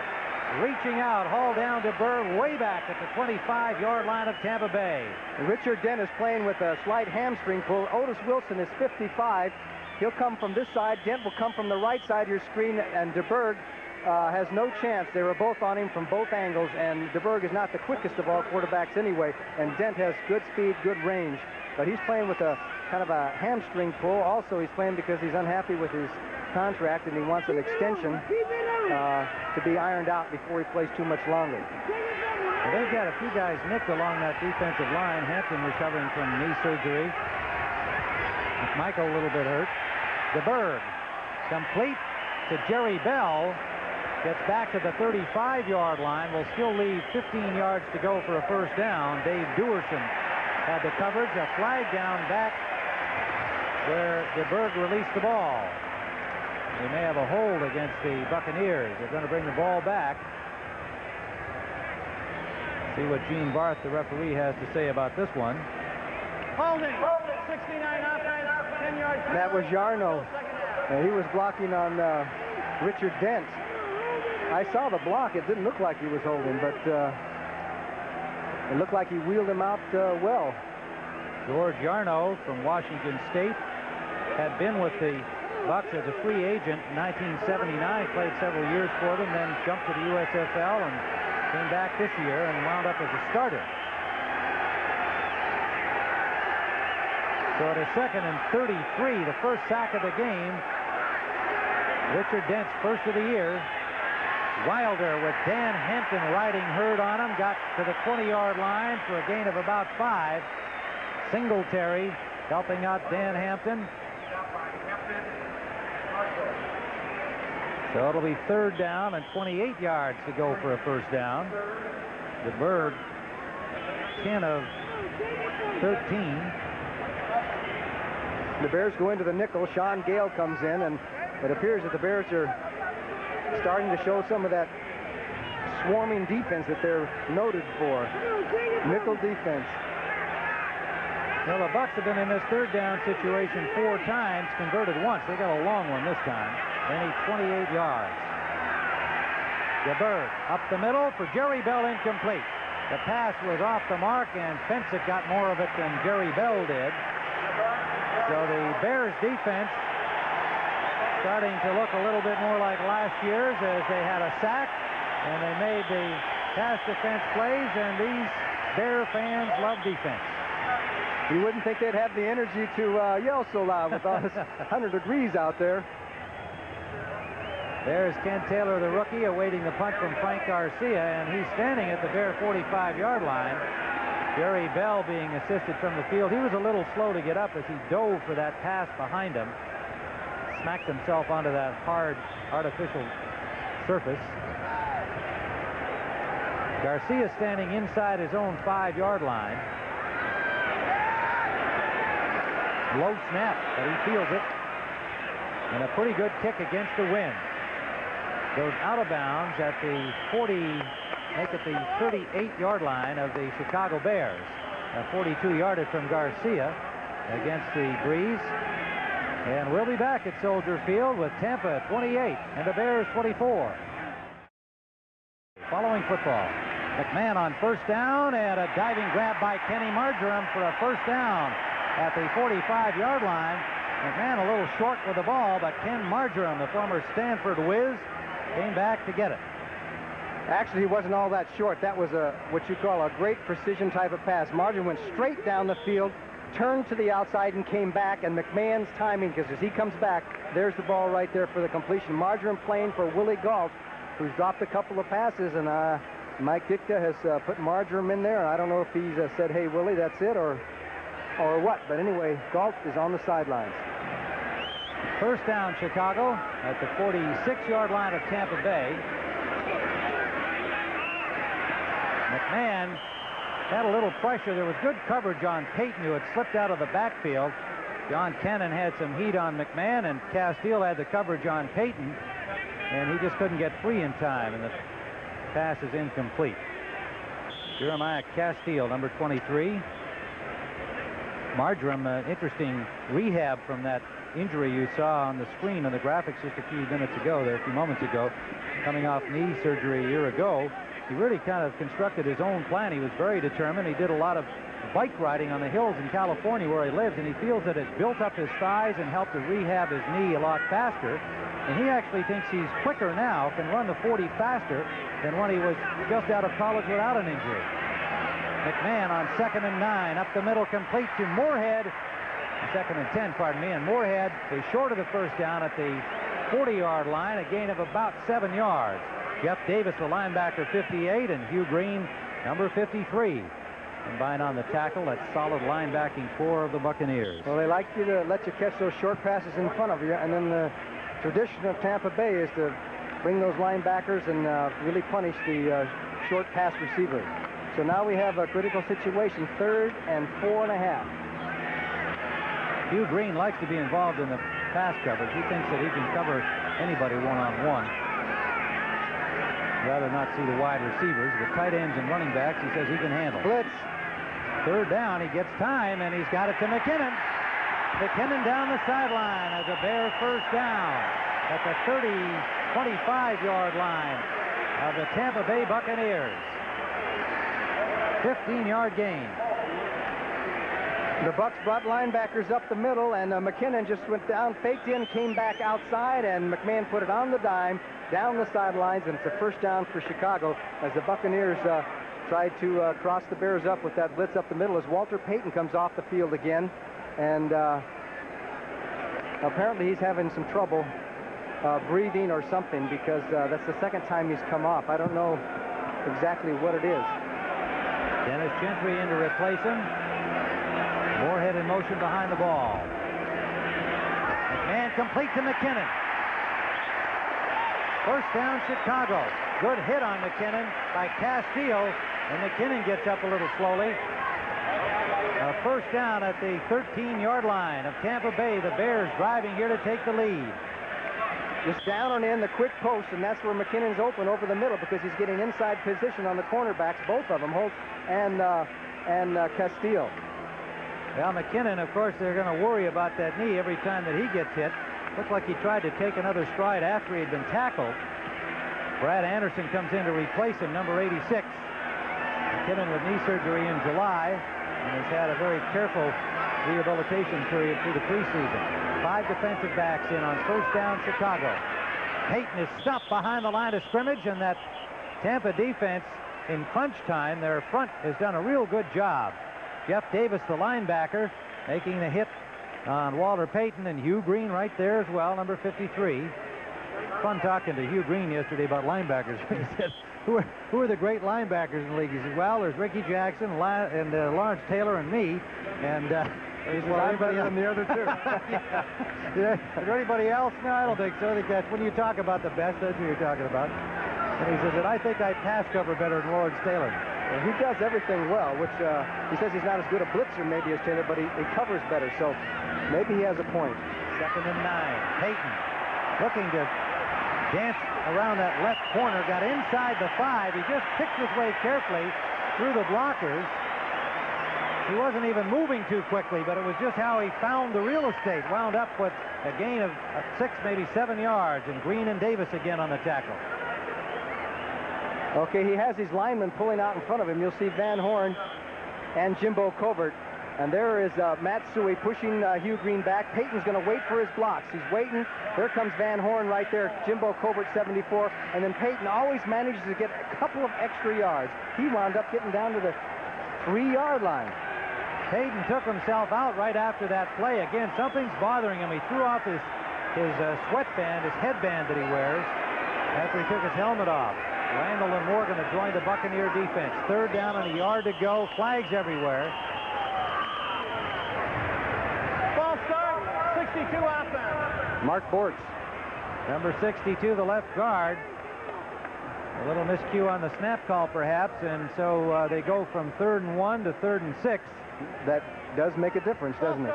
62 offense. The first down, to get a first down, they have to get inside the 3. And Gentry had come into the lineup for Payton again, or watching Payton somewhat on the sideline as he was motioning to his head and to his stomach. It seemed he may just not be feeling well from the heat, which is certainly to be expected part of a lot of these athletes today. In the past years, Payton is one guy who's had some problems when it's been extra hot. Bears have picked up 7 penalties, 73 yards they've hurt themselves. McMahon rolling out, trying to find an open man. In the end zone, and it is touchdown, Matt Suey.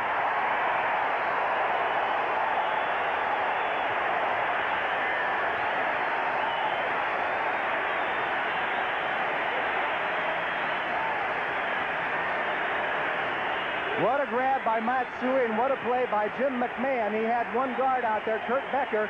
He was under pressure from Washington and Davis, and McMahon waited. He waits for Suey to clear in the corner of the end zone and throws at the last second. Suey's got to keep 2 feet in. There's one, kicks the other one down, and it looks like a touchdown for the Chicago Bears. They take the lead for the first time. Kevin Butler in for the point after.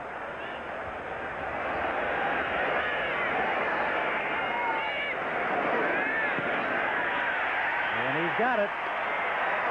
So the Chicago Bears, with 27 seconds remaining in the 3rd quarter, have moved in front of the Buccaneers in a high-scoring game, 31-28. And you see the short-haired Jim McMahon. It's actually looking pretty good compared to what it looked like before. And you can see Matt Suey, who caught the touchdown pass. Walter Payton, who's dead tired. Suey got dinged in the head, remember, earlier in the football game. This is really a football game on a day like this. Is a game of will. And you got to reach down sometimes and get up as much as you can, because it's a tough day. The linemen have been bending over, gasping for breath in between plays. It's a tough day. It's where you earn your money. Line drive kickoff by Kevin Butler eluded the deep return men and went through the end zone. So Tampa will start first down from their 20-yard line. Soldier Field is going wild at this moment, exhorting the defense on.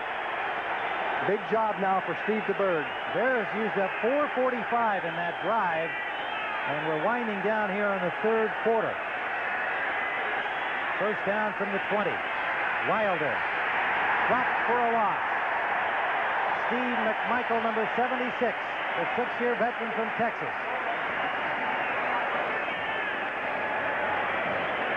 Okay, the Bears were in their 46 defense, but moving some people. A little bit of confusion. Watch 50 Singletary. There goes 50's telling everybody where to get. Marshall got inside. Oh, we're at the end of the quarter as the Chicago Bears. You'll see McMichael's the one who ends up getting the tackle.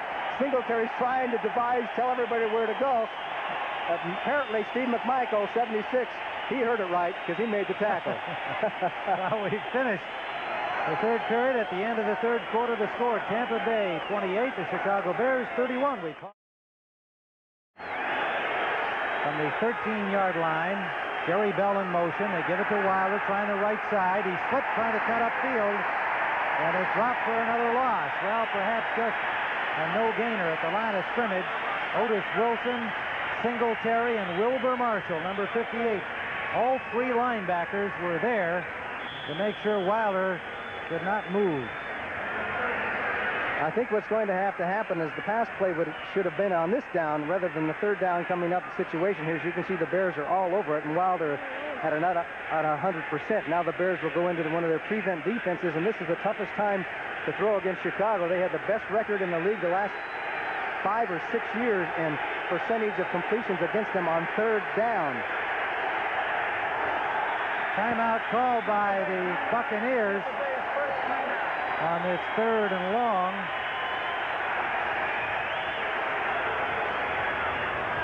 With the ball at the 13-yard line. Steve DeBerg is going to go and consult with Lehman Bennett.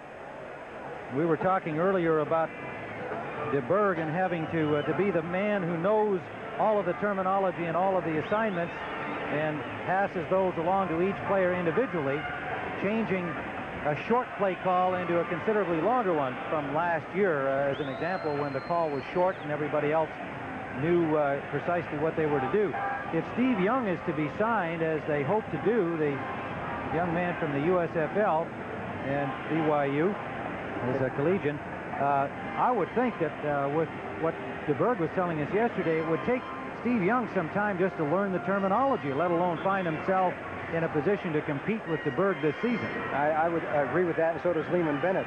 DeBerg's done well in this football game. The key play of this football game was that interception that gave the Bears a quick 7 points at the beginning of the second half, and it seemed to turn the tide, and Tampa Bay has been trying to hold them off. They need a big play, and it's tough to get on the Bears on third down, so we'll see what happens. All right, the Buccaneers are ready, and they go with a straight-ahead dive to Wilder on 3rd and 15, and McMichael made the tackle. They had a long discussion for a rather simple play. Well, they figured it was going to be tough to get to throw against the Bears, and but I say you're asking a lot to get 15 yards on a draw play with anybody. And it wasn't even a very well-disguised draw. I mean, it was almost a straight handoff, although it looked like it was designed as a draw play on 3rd and 15. Garcia standing in his end zone. Taylor way back at the Bears' 35-yard line. And the ball is blocked. The punt is blocked by Sean Gale. And it is a dead ball at the 13-yard line. Sean Gale, number 23, blocking the punt. The second-year man from Ohio State.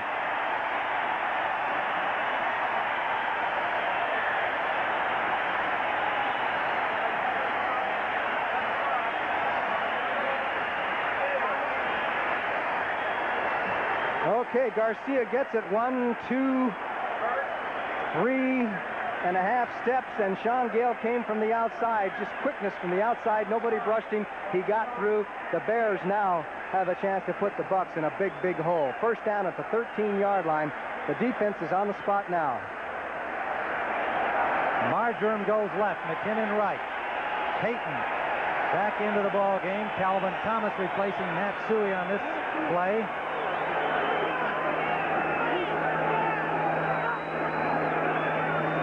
Play action. McMahon has Thomas wide open. Thomas goes to the 1-yard line. Calvin Thomas slipping out of the backfield. Ivory Sully, number 44, stopped him from going into the end zone. But it's a first down after a 12-yard gain. And what a collision here as McMahon rolls out. Kurt Becker, watch 79. He's going to get two guys on one block.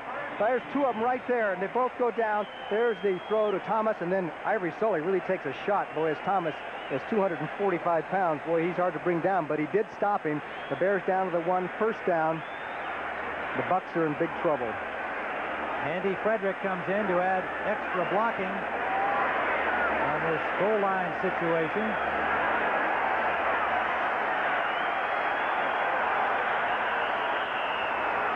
Chicago timeout. Timeout called by the Bears. So a little mix-up of some kind that McMahon wants to make sure he has absolutely straight, as the Bears have a chance here with 12:37 remaining regulation time to really open up a lead. Mike Ditka looking on. as his team has first and goal at the 1-yard line of Tampa Bay following Sean Gale's blocked punt. Blocking the punt of Frank Garcia. Jim McMahon took a timeout to make sure that they have the right play ready here on first and goal. Moorhead starts in motion, reverses himself, rolling out as McMahon. He will walk in.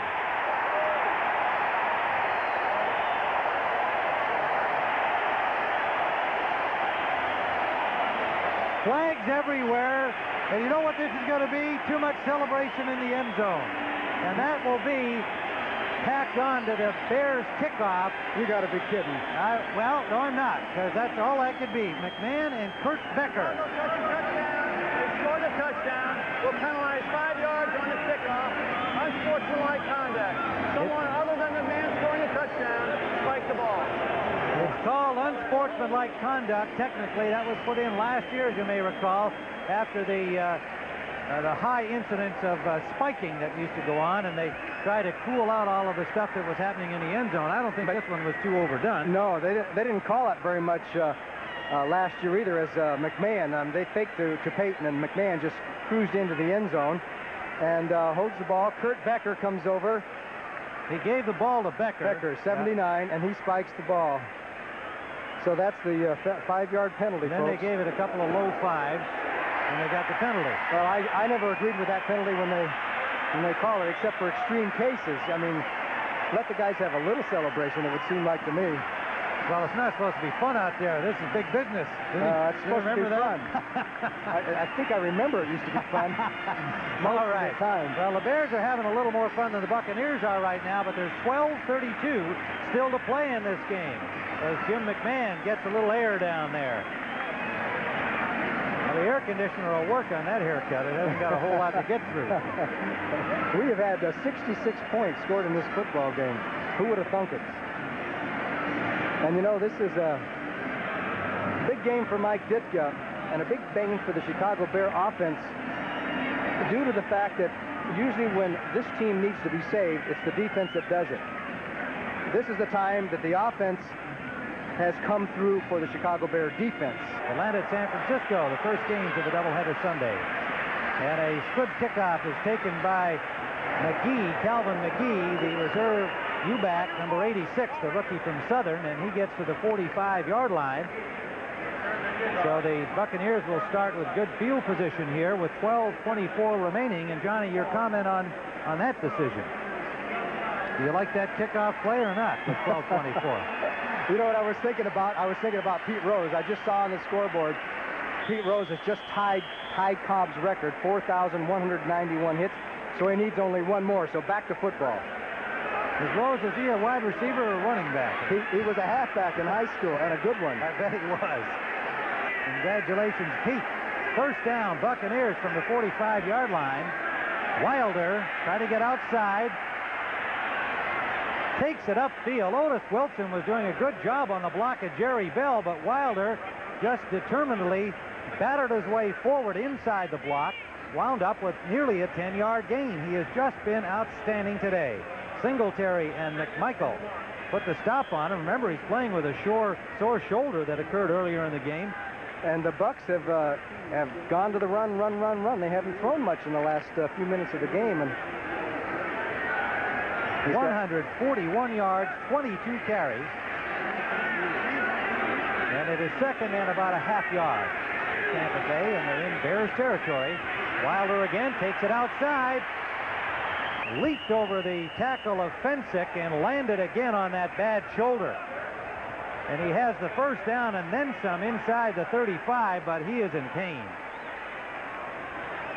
He tried to hurdle Fensick, who again tackled him low. Smart play by Fensick, but Wilder, out of control in the air, landed on that sore shoulder. A flag down on the play. Holding, 88 offense, 10-yard penalty. Oh, you got to feel badly for Wilder.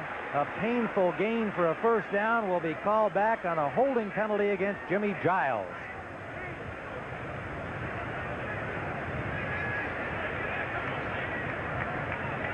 Well, there's the end of the illegal block, I believe. But here goes Wilder up and over, and then he comes down on that shoulder. That's the shoulder that he hurt, and he's playing on guts, I'll tell you. He's going to have to leave the ball game now, and we haven't been able to determine how serious it is, if it's a slight separation or what kind of a bruise it is, whether it be a long-term type of injury. That would be very detrimental to the Tampa Bay Buccaneers because he's their offense. The penalty will leave them a 2nd and 5, I believe. They spotted the ball at the 50-yard line. You know, you mentioned how he's a sharp dresser, one of the best-dressed men in the NFL. I read recently that he's signed a modeling contract with the John Casablanca Agency, which is one of the prestigious modeling agencies, and they say he's a real natural talent, and that he'll have some things to do in the off-season, and after his pro career might lead to some other opportunities. He is such a terrific competitor. Pete Rose, and a sack by Richard Dent. Back to the 40-yard line, his 2nd of the day. Steve DeBerg dropped back at the 40, a 10-yard loss. 17.5 sacks last season, led the league in the NFL for Richard Dent, and he's got 2 here in his opening game of this 1985 season. If he averages 2 a game, that's what? 32 for the year. So he's off to another good start, and he didn't play all the games last year. They spot the ball at the 44, so it is 3rd and 11. Edger Armstrong is in, and Steve DeBerg has to call a timeout. Tampa Bay 2nd timeout. Tampa Bay 2nd timeout. Well, now I think we're seeing a little bit of the effects of the new offense and the new situation of what he's going to do in certain situations and his communication with Lehman Bennett and Jimmy Ray. We'll be back here at Soldier Field. The Bears lead by 10, 38-28. And here we have 3rd and 11 for Tampa Bay, and action everywhere. DeBerg went back without the football. He got 3 Bears with him, and the center, Randy Grimes, did not snap the ball. Ball starts 17. The quarterback, he pulled out without the ball. So there's apparent mix-up on the snap signal. You mean they went to the sidelines and had a timeout and everything for that to happen? You got the snap count wrong. Well, that's embarrassing, is what that is. That's like some old Tampa Bay football that we've seen in the past. And they started out like a house afire here this afternoon. But in this half, the Bears have had 108 yards of total offense against only 40 for Tampa Bay. And meanwhile, the Bears have scored 3 touchdowns. DeBerg, intended for Giles, incomplete. The ball was there. Giles dropped it. He had Richardson turned around on the play. Couldn't hold on to the ball. No, I think the one thing that Richardson did do was he screened Giles so that Giles didn't see the ball till the last second. At any rate, it's 4th down for Tampa Bay. Garcia at the 23-yard line of the Buccaneers. And again, Taylor showing a lot of respect way back at the 10 of Chicago, and Garcia booms it. Inside the 10, taken by Taylor at the 7. Gets a great block from Frazier and gets to the 20-yard line. Leslie Frazier flattened the big tight end, Mark Woody. That was a bit of a gamble on the part of the rookie whether to run that from inside the 10. They'll generally let the ball go in. Well, the gamble was the way he caught it. He reached up like the center fielder for a high fly ball. But anyway, he hung on to the ball. Here comes the block by Frazier on Whitty. And then Taylor turns the corner, almost set up his picket. A couple of bucks get him, knock him out of bounds. The Bears have it, 1st down. The rookie Ken Taylor from Oregon State, a free agent who certainly has been the most pleasant surprise of the newcomers to the Chicago Bears, and Coach Mike Ditka, reserve cornerback and being used as a punt returner, something he did not do in college. He's really learning on the job in the pros. 1st down. McMahon rolling out, gets away from 2 tacklers and dives over the 25 to the 27 to 14, breaking up a 7-7 tie in the 4th quarter. Marjoram, fielding another low ball, has the 1st down, it would appear, at the 31-yard line. It'll be close. On 2nd and 5, he does have the 1st down. Notice Jim McMahon's hand. He had a big scrape on his hand before the game started with all scabbed up and down his hand, and he was hoping that he wouldn't break it loose. But, of course, especially on the artificial surface, you're going to do that. But I'm sure he's not going to worry about that much, and I'm sure that the Bears are going to go to strict ball control now. Short passes, a few runs with Payton, a mixture of Suey trying to eat up the clock. 8:53 left in the game. First down from the Bears 31.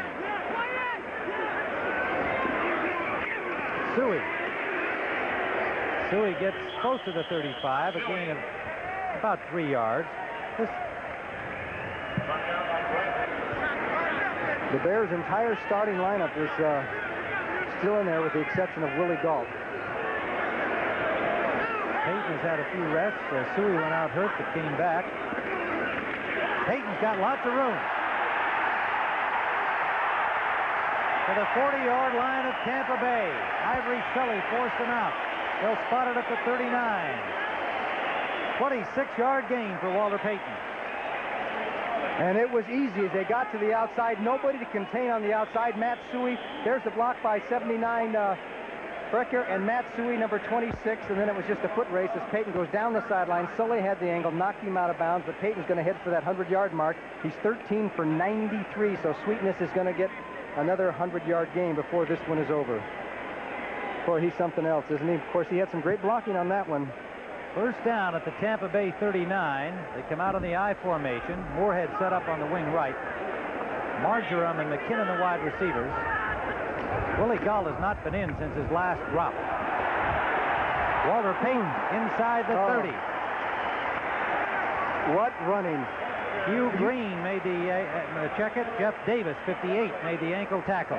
You talk about instinctive and smart running. Payton on this one played off the block by Suey, 26, who hit Washington, and then made a great move on Castile. Now watch 26 hit 51. Payton waits for the block, fakes in, cuts out, and then he cuts back in on Castile, 23, right here. I mean, you can't do it any better than that, folks. You can't. 102 yards on the day for Walter Payton. 14 carries. He and Wilder have just been brilliant in the running department. Wilder had over 100 in the first half today for Tampa Bay. 38-28, 7 minutes to play. Bears on the roll here. Suey almost lost the ball. He did. He did lose the ball. Thought he grabbed it back, but it is Jeff Davis, number 58, coming up with the loose ball, and so the Buccaneers have stopped the Bears at their 23-yard line, and they have got lots of time. 6:54 remaining, and they trail by 10. Tampa Bay dominated the first half, although not so much in the stats, but in the scoring because of their opportunistic play after turnovers. And then in the second half, it's been all Chicago. You talk about a gimme. Suey was just starting to fall down, and the ball just popped out of his arms and right into Davis's arms. He said, "Thank you, Ma, I'll take it." So now it's Tampa Bay's ball. Down by 10 points, 6:54 left in the game. The Bird brings out the Buccaneers, first down at their own 23. Wilder picks up maybe 3 yards out the right side. They're stringing out his end runs a little better now. Dent and Dewerson forcing the play. Singletary and Wilson making the tackle. Well, Wilder continues. This is what you call in football. He's just playing on courage. That time he had to dip his right shoulder because he was afraid to hit the left. But as good as Wilder is and everything, I don't think Tampa Bay is going to catch up if they keep handing the ball off to Wilder. I mean, they're just eating the clock down. They're going to have to. As tough as it is, you got to throw on first and second downs to beat the Bears, not on third down. 2nd and 6. Gary Fensick left the field with an injury for the Bears, and it is complete to Jerry Bell. Fine pass from DeBerg. On the tackle, Dave Dewerson, but a Tampa Bay first down at their own 42-yard line. A 14-yard pickup. DeBerg to Jerry Bell. This is what they were doing so well earlier in the game when they were controlling things. That was a regular 7-step drop back, and Bell just had some clearance there on the coverage. Makes the grab and gets a first down for Tampa Bay. Now, I know it's really tempting to give it to Wilder, but if you're going to beat the Bears and you want some normal coverage, you got to throw on first and/or second like they did the last time. Fensick returned after one play to the Bears secondary. And let's see if he throws on first down, and he does. DeBerg on a straight drop. He's got lots of time. He bombs it down for Carter. Incomplete. Carter with coverage by Richardson. The ball, National Football League, is prohibited. Steve DeBerg, 10 of 16, 126 yards, 3 touchdown passes. All in the first half, 2 interceptions. Damon Bennett has seen quite a turn of events here in the second half, but his team still very much in the ball game. 5:58 to play. High-scoring battle in the season opener at Soldier Field. Wilder with a lot of running room. All the way to the Bear 42-yard line on another Tampa Bay first down. Tripped up by Fensick and Richardson. 15-yard gain for Wilder. Well, he's doing a job. That's a big play. Let's watch the hold. Great blocking by the interior of the line. You see the pulling guards, and there is a George Yarno, number 69, throwing a key block on Singletary to spring Wilder up the field, and then brought down by Frazier and Richardson. 166 yards, 25 carries for Wilder, and playing, remember, with a sore shoulder, suffered back early in the third period. First and 10. The Buccaneers on the march. DeBerg with time, intended for Giles, incomplete, but a flag is down. DeBerg is down, and it may be roughing the passer. Dent is there. He had the hit. Let's see what the call is. Nope. DeBerg getting up slowly. It's against one of the offensive linemen of Tampa Bay for holding.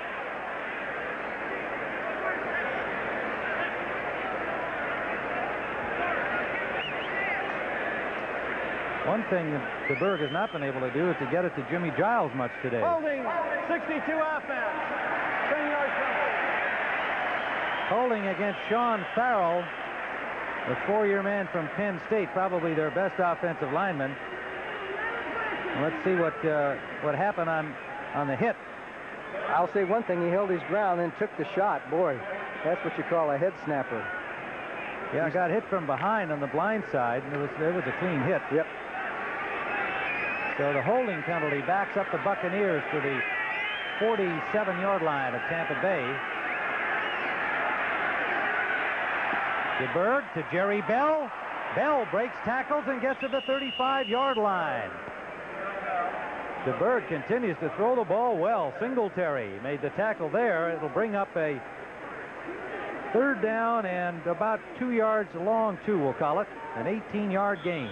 Well, you talk about a key play. You know, the Bears haven't blitzed as much as they usually do. You noticed? I mean, they're a blitzing team, and they have some, but not a heck of a lot. As Mike Singletary takes in the signals, 3rd and 2, what would you call, Tim? Second down, pardon me, Johnny. Yes. Second. Oh, that's an easy call. You can do whatever you want. Second down.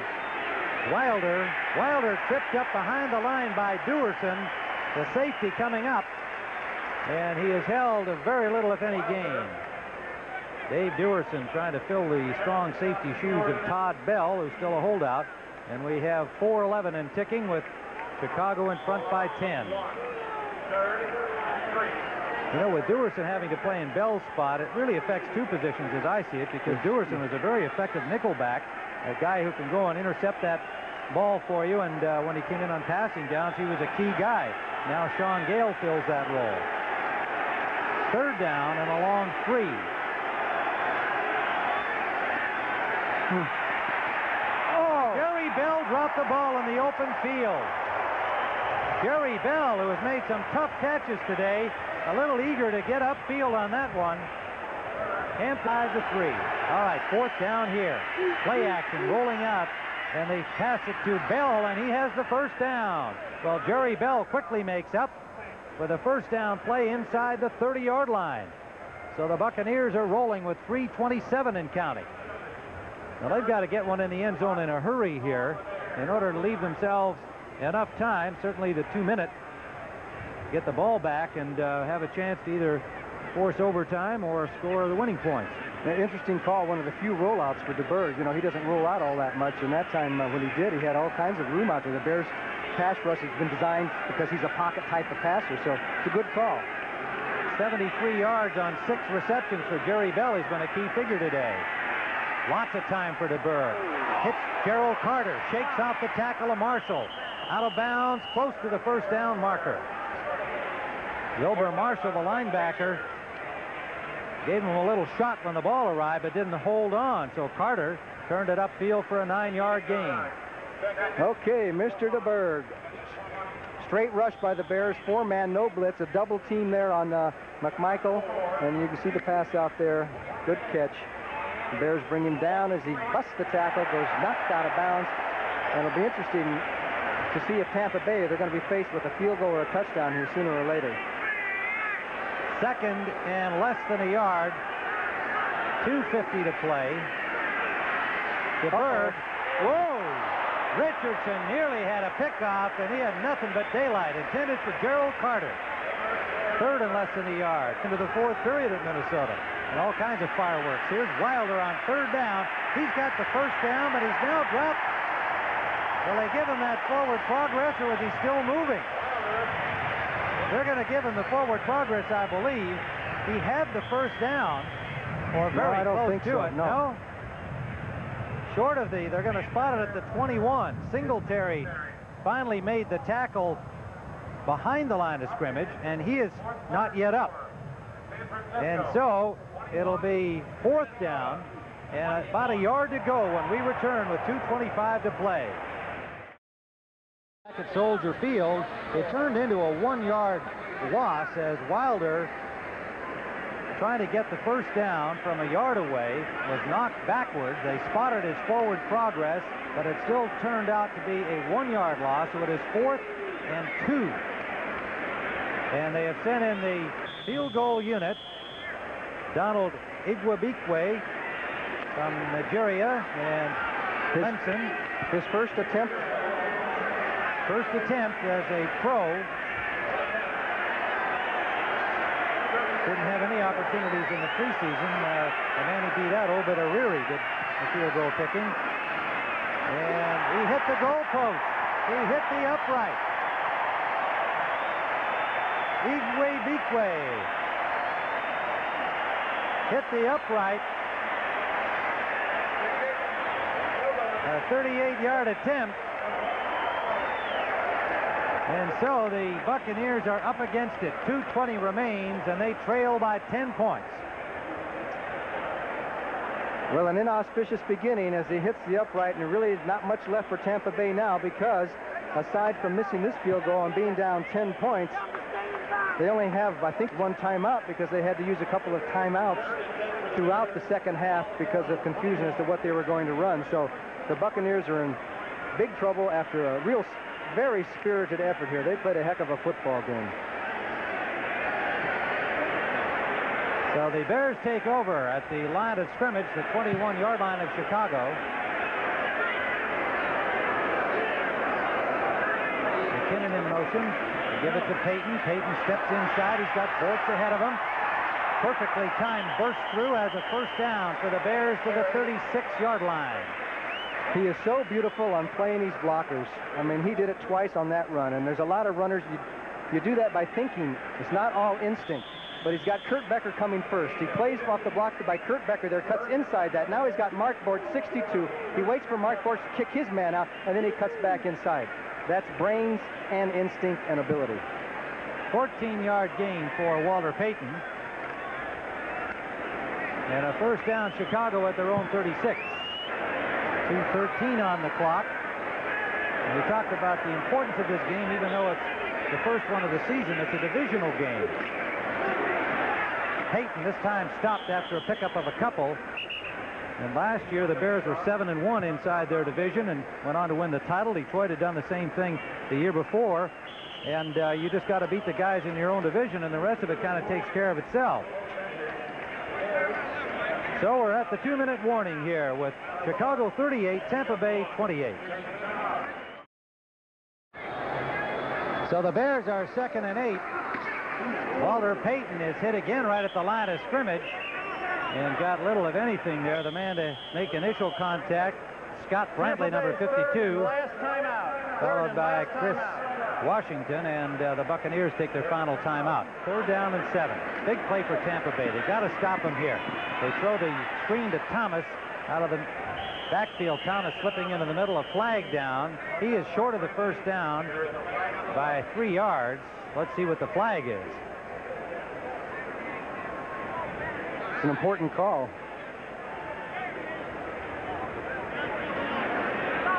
Well, Mr. Barth's microphone a little bit on the blink there at the moment, and that is an ineligible receiver signal that he gave. Well, Tampa Bay will probably decline the penalty. 78 and 62 were downfield illegally on the forward pass. Penalty refused. 4th down. Well, that was just a little miscue there where the offensive linemen were downfield where they might be in a position to block on the run, and they were called for being ineligibly downfield on that little dump off to Calvin Thomas. So the Bears will have to punt. 1:46 remains for Tampa Bay to come up somehow with 10 points and force overtime or 2 touchdowns and win it. Tall order for the Buccaneers. Maury Buford. High punt, a flag down. The punt bouncing down to the 5-yard